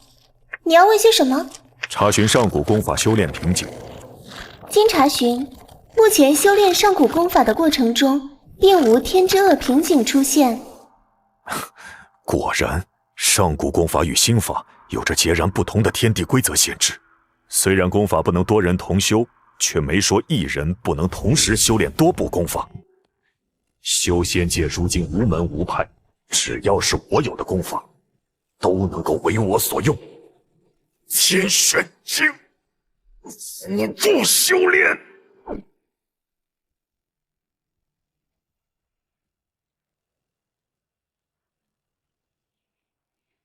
只要灵气充足，我便能双法同修。成了，接下来只需将千机玉环经章修炼到炼气圆满，更进一层。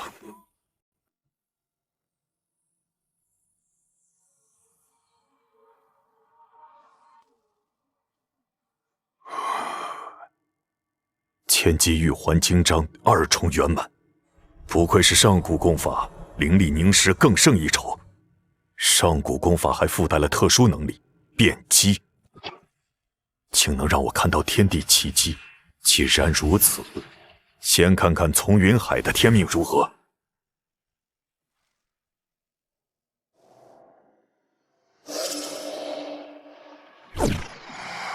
没有一丝生机的死绝之地。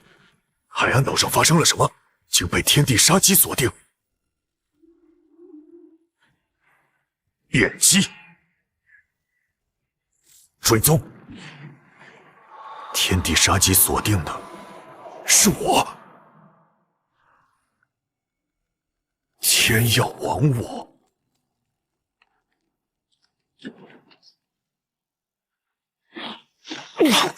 修仙界的天道对修士恨意居然这么深，泰安岛的护岛大阵迟早会被天机突破，要找个更安全的地方藏身，化解杀机。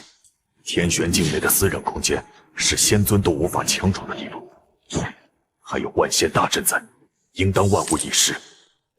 传送阵失效了，一个人都联系不上。闭关1年，修仙界到底发生了什么变故？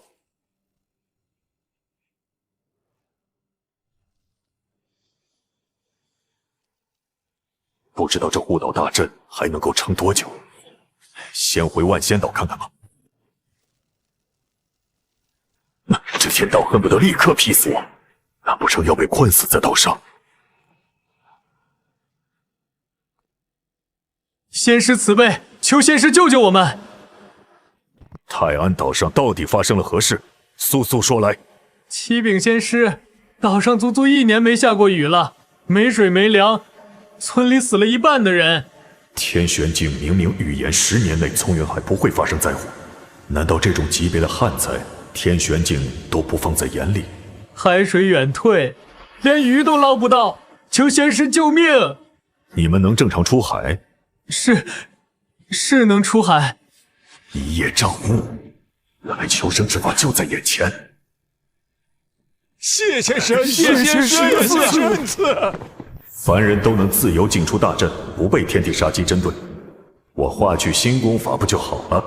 置之死地而后生，上无名，复归原始，小眼水诀，散。功法散去，境界尚在。天地杀机消散，且去万仙岛上看看，到底发生了什么。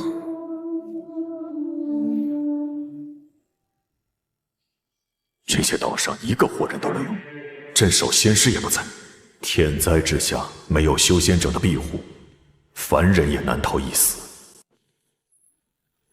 不好，太阳也发生变异了吗？这等灭世级别的灾难，万仙盟没有任何预警吗？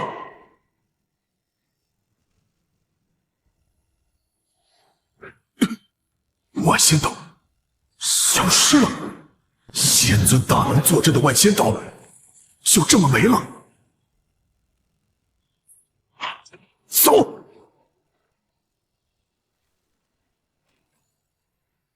其实死路一条。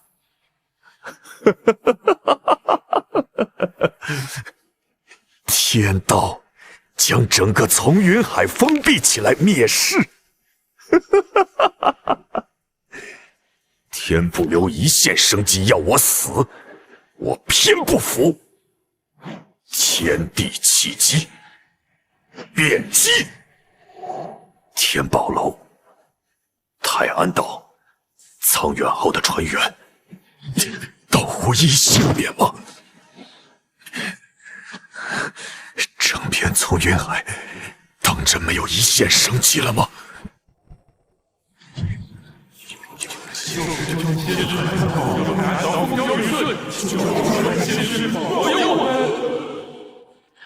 找到了！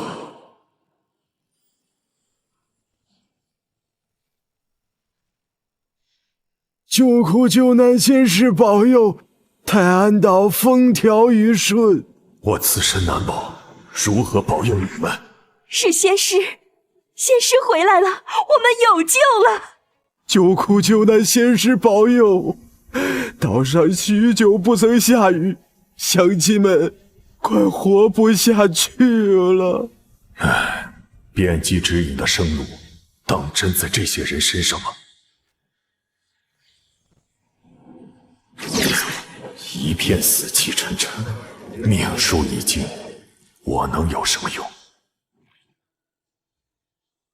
啊！生路在我身上？不对，有沧海事，自有沧海生。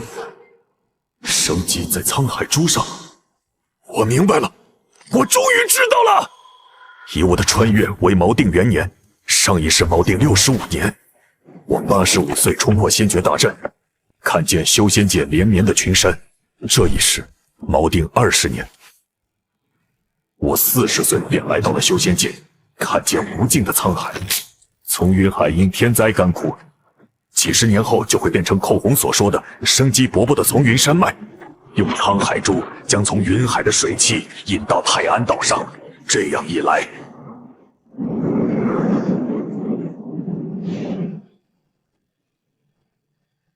仙师显灵了！仙师显灵了！这沧海珠凝聚了从云海最后的生机，是世间少有的天地奇物。灾难终将过去，我将在泰安岛闭关，尔等安心生计。救苦救难仙师仁慈，仙师没有抛弃我们。仙师降雨，保佑泰安岛。天要亡从云海，但海不服，将生机凝聚于沧海珠中，以待来日，让我看看这天地奇物有什么大用处。糟糕，神识被反噬了。这是丛云海的神识，不好，要被神识吞噬了。天地的意识太强大了，还真断断瞬息看遍丛云海现状，就消耗了35年寿命。千机玉环经章，炼化天地气机，感应天地意志，修炼此功法当事半功倍，神化沧海，与天地同寿。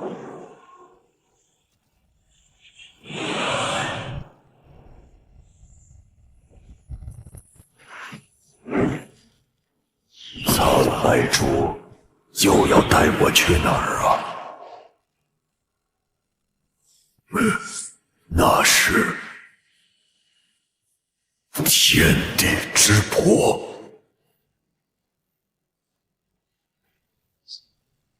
天地之魔应天道法则而生，只为诛杀逆反天地的修仙者。他们是修仙者死敌，同样也是机缘。吃了它就能径直飞仙，成为河道强者。赤焰焚海已成，天地之魄回归。我方才是被天地之魄蛊惑了，若真追上去，会当场灰飞烟灭。也罢。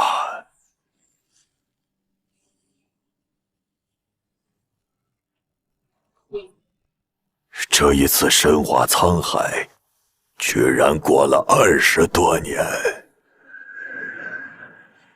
瓶颈消失了，炼气圆满，下一步便是筑基。沧海化桑田，万物更新。可惜我此生寿元将尽，天灾已过，有修仙者回来了。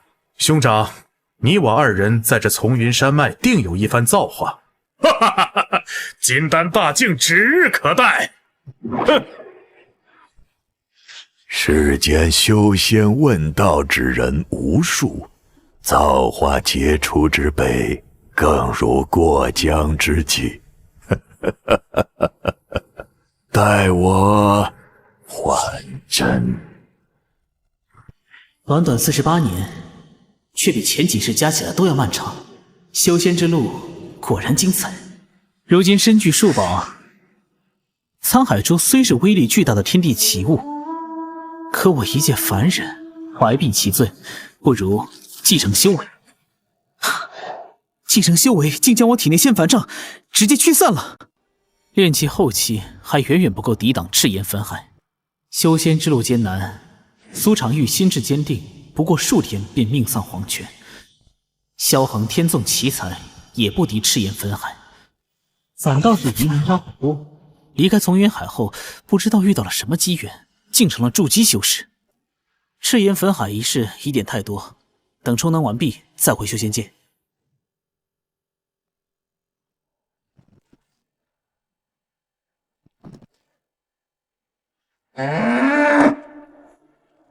无相杀机，假天命而用之，伪装天地意志炼成无相杀机，和当初锁定修仙者的天地杀机一般。不用我亲自动手，天要你死，自有天地万物来杀。真是集天地气机优点于一身，杀人越货必备技能。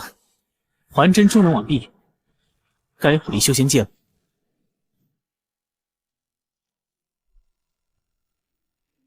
这一世的修行速度远超前世，天地灵气不用引导便流入丹田，区别在哪里呢？小野水诀的修行速度也更快了。是了，恢复修为时，还真直接为我塑造了新的天地之根，修行起来事半功倍。偷盗功法的小贼哪里跑？筑基圆满修士要杀我！无相杀机，他的速度太快了，无相杀机生效需要时间。哪里跑？什么？哎呀！解决了。被你唬住！胆小贼，拿命来！无相杀机对远高于我修为境界的人收效甚微，还要再精进。来的贼人，有些雕虫小技。再来，至少拖到能躲进琉璃岛。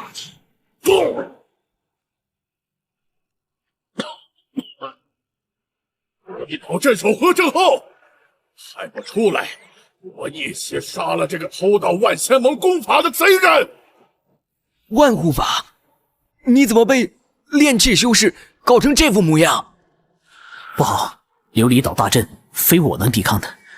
金山还没来得及拉拢何正浩，看来难逃此劫了。废话，动手！哼，2个筑基打我炼气，看我还真！万仙盟的人在追杀我！我刚进入修仙界便被直接锁定位置，万护法的境界也远高于我。万仙盟为何能瞬间知道我修为境界和位置的？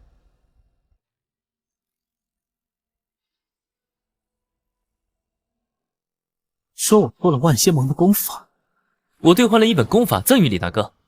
这一世的小眼水诀还在万仙盟，修炼人数突然增加，万仙盟自会派人追查，甚至抹杀。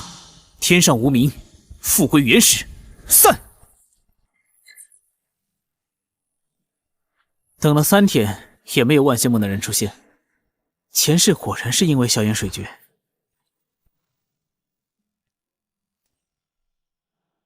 琉璃鱼王，不知无相杀机对异兽效果怎么样？便用这鱼王试试。无相杀机！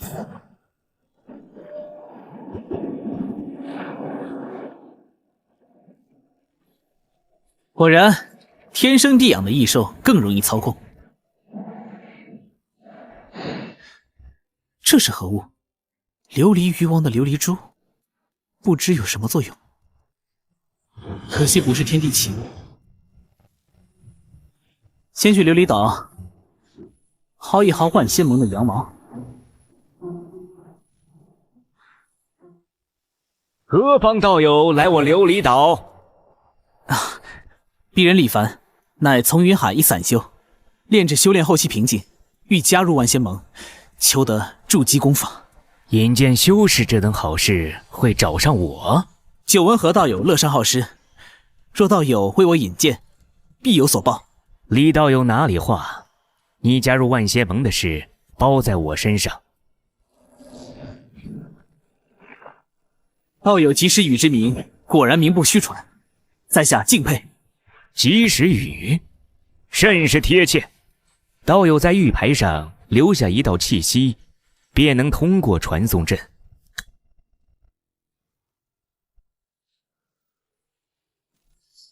李道友，请。即便是万仙盟，在前世赤炎焚海下，也会化为乌有。此处是传法广场，为纪念传法仙尊传道所建。道友这边走。道友有所不知，万仙盟中引荐修士能获得相应贡献度报酬，所以道友来找我帮忙，是我沾了道友的光。哦，原来如此。但道友的引荐之功，我当回报。哈哈哈，李道友这个朋友，我和某人交定了。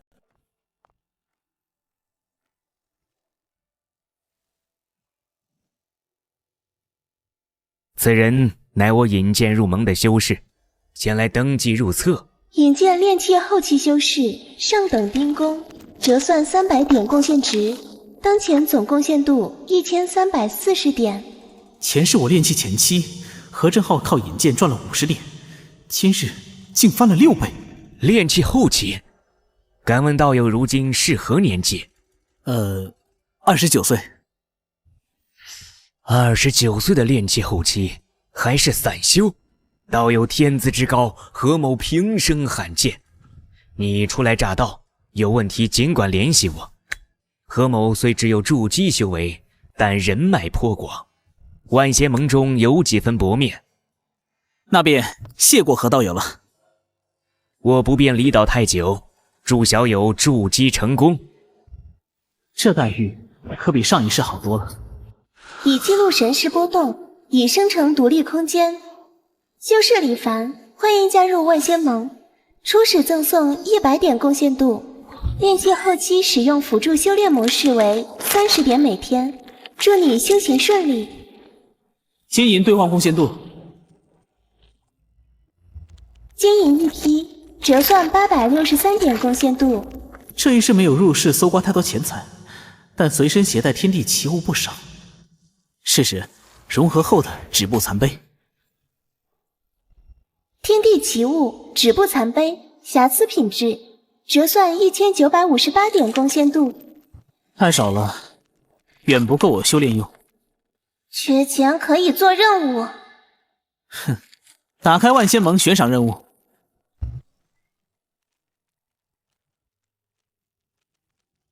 我身化沧海时，曾在西北海域见过此物。提交情报试试。10万贡献度的任务，普通修士一辈子都攒不下那么多。但我从天宫遗迹归来。前世萧恒去天宫后，我曾听闻一个叫司空仪的人从天宫中带出云水屠戮。云水屠戮，云水天宫。查询云水天宫。放手！云水天宫，上古宗门。天地大劫降临时，启动护宗大阵，自此避世不出。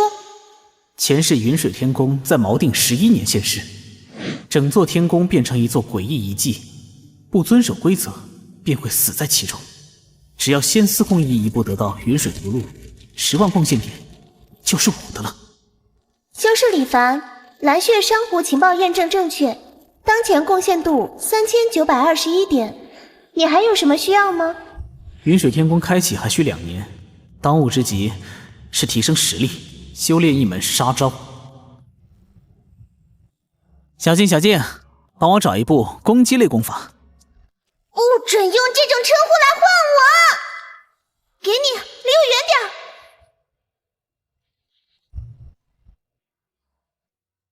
小眼水诀竟然还要花1500点，没有精神类攻击的功法吗？小修士竟还挑3拣4，给你！明灵幻功，于识海中培养一尊幻灵，可迷惑敌人，发动神识攻击。哼，这功法简直是为我量身打造的，还真数百年，我的神识远强于寻常修士。价格堪比筑基功法，这么贵，怪不得卖不出去。买！天玄境辅助修炼，最多还能用1个半月。修炼要紧，开启辅助修炼模式。哼！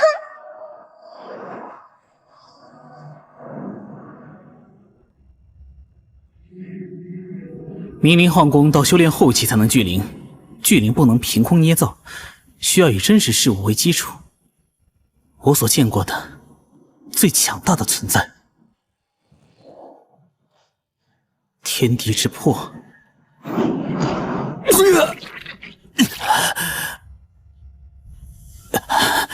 天地之破霸道到，只是观想就能影响修士吗？人的身体远远不能承受赤炎的高温，倘若我只保留天地之破的躯壳，换一种力量注入，会怎样？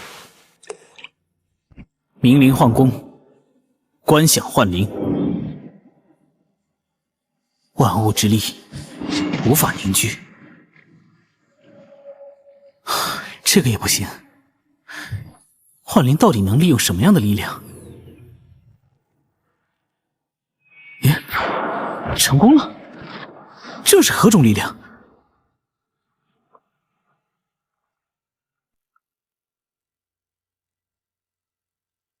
蓝颜幻灵。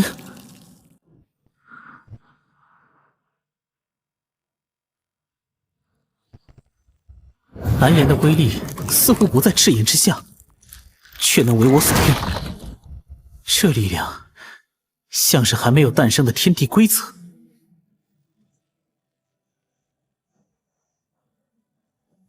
趁热打铁，强化幻灵。当前贡献度低于100点，辅助修炼模式结束。贡献度消耗的也太快了，还是要想办法多赚些。请问何道友，有什么快速获取贡献度的方法吗？一天修炼就要花30点，靠任务赚太慢了。道友真是问对人了，但此事我不便用灵符了，你我当面谈。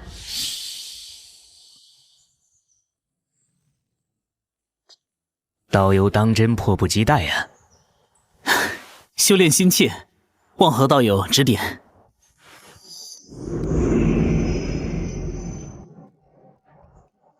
道友看我这山川星斗阵如何？这阵法远超其他岛屿，道友还精通阵法。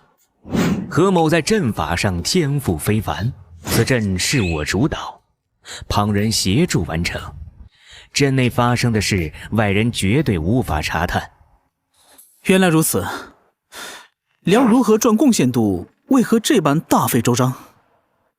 道友可知，修仙界凡人曾被放逐到周边小世界，他们处心积虑地想重返修仙界。当初帮苏长玉一行人偷渡的，果然是他。这些小世界中有不少宝贝，只是一人之力搜集费时费力，所以便让他们用物资交换前往修仙界的名额。正是如此，这可不是寻常修士能做到的。我精通阵法，才能保凡人穿过仙绝大阵。不过我不能离开镇守岛屿太久，道友帮我跑一趟，取得物资后，你我五五开，至少1000贡献度。道友镇守一方岛屿，怎么和我这种新人一样缺贡献度？不瞒道友，我筑基圆满多年，再攒贡献度兑换一本元婴功法。看来大家都缺贡献度，那我便帮道友跑一趟。我所照拂的修士越强，所修功法坐山诀便越精进。李道友，可不要辜负我的期待呀！这便是苏长玉、萧恒他们的世界。因为火山的威胁，离界之人与何正浩达成合作，每10年上缴一批物资，换得后人离开的机会。稳妥起见，还是不让凡人见到真实相貌为好。恭迎仙师。约定之日已到，尔等物资可收集好了。启禀仙师，清单上的物品已经全部准备妥当。带路。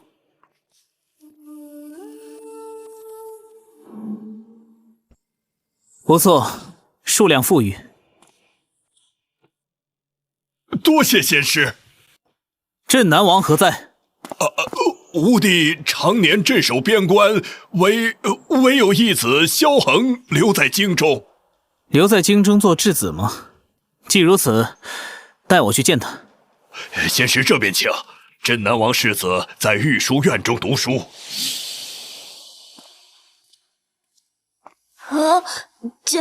见过仙师。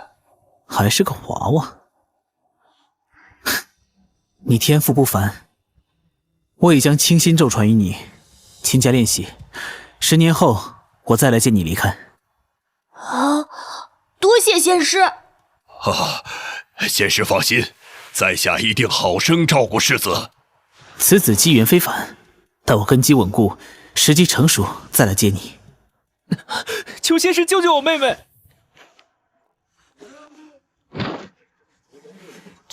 胡闹什么？小儿无知，求仙师赎罪。求仙师救救我妹妹，小妹只有这一条生路了。求仙师救救苏小妹吧，她的身体很奇怪。下不为例。尔等先退下。他体内竟没有宣烦症，好烫！灵力在他体内被强化了，这种灼热不像火焰，更像是一种情绪。愤怒？难道是天生仙体？天妒之人？两种体质于一身，修仙界真正的天之骄子。难怪才出生就面临如此结束。还好遇见了我，能保你一命。留一缕蓝焰，助你压制怒火，你日后成就不输萧恒。多谢仙师救命之恩。尔等可同修玄黄清仙咒，待有所成，我会接你们去修仙界。大黎皇帝给的物资远超何正浩要求的，等气运之子们长大，机缘也能为我所用。扣去多出的部分，再与何道友平分。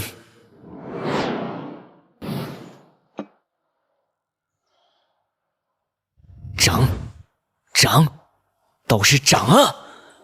何道友这是在做什么？唉，道友有所不知，种植灵物草的岛屿被龙精袭击，灵物草毁了大半。在消息传开前，我囤了大批灵物草，准备涨价后卖出。这操作我熟啊，同道中人。这等好机会，何道友却连连叹气，难道发生了什么变故？唉，最开始灵物草从20涨到25，我本想再观望一下，结果价格突然开始暴跌，你看看还在跌。道友为何不现在卖掉，多少挽回些损失？我大半身家都在里面了，至少要等到……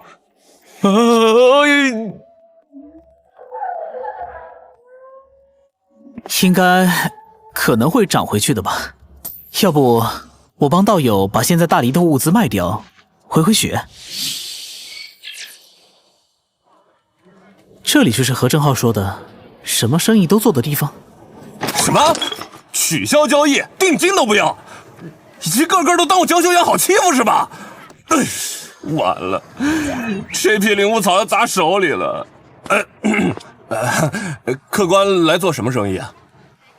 我来帮何镇寿买东西。还是老样子货物，折算贡献2342两。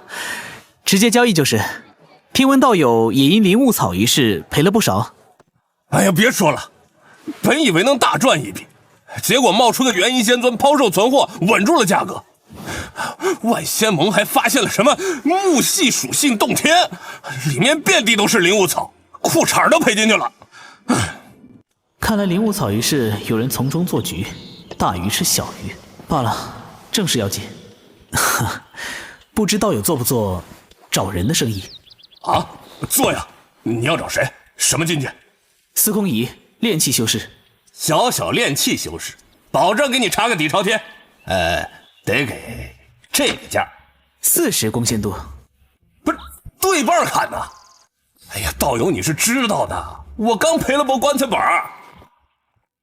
哎，这50不能再少了，道友，交个朋友啊！哼，成交。定金在这里面了，若有消息，用这个联系我。放心吧，道友。将近2000贡献度，足够我修炼一段时间了。先将幻灵蓝焰凝实，至少让你练出攻击手法。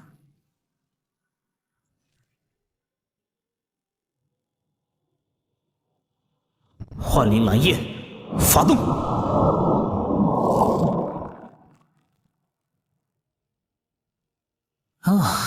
同境界下，幻灵蓝焰的神识攻击近乎无敌。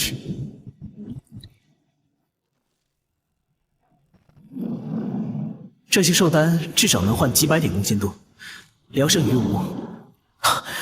有什么在急速靠近？快跑！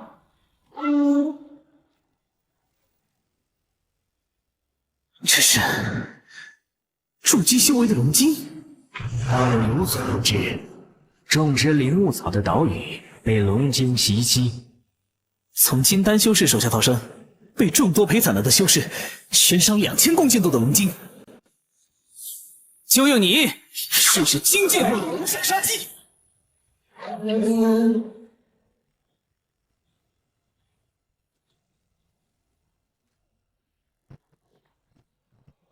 一个不够，再来一个，再来！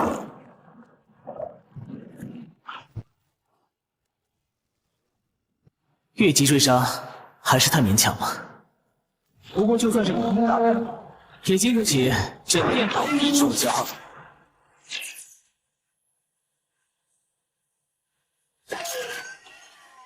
磨了20多天，终于把龙晶磨死了。垂死挣扎，就让我给你最后一击，幻灵蓝焰！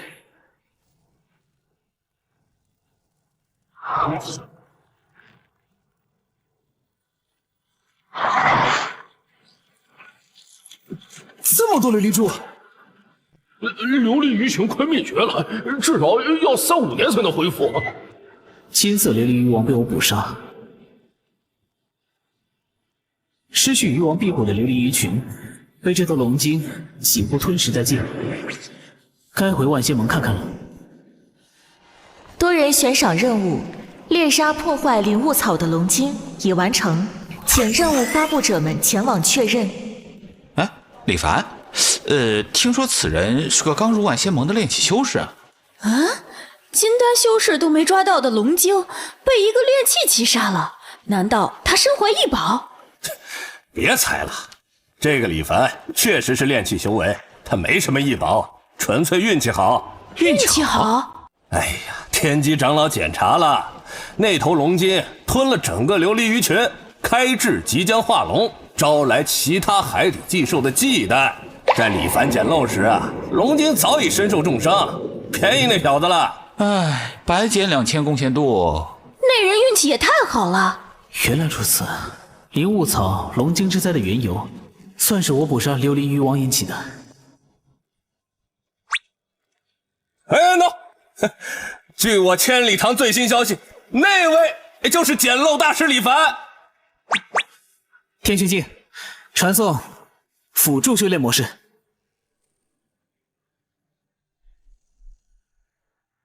无相杀技的效果还要强化，这部如影随形诀追踪效果刚好，就是太贵，花了1800点，在剩下的贡献度消耗完前，要练到能秒杀司空仪的程度。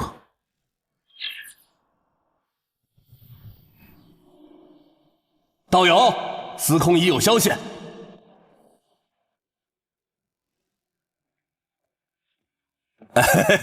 道友你来，一个小小的炼器修士查了那么久，千里堂是吃白饭的吗？哎呀，事出有因啊，道友，这司空仪太难查了，我找了不少人才打听到，你看多少加点啊？哼，50，还是50贡献度，50贡献度。哎呀，赚您点钱真不容易。哎，您是不知道，这司空仪和一个叫百里尘的人形影不离呀。百里尘，这人是谁？前世从未听说过。这百里尘的消息比司空仪还难查。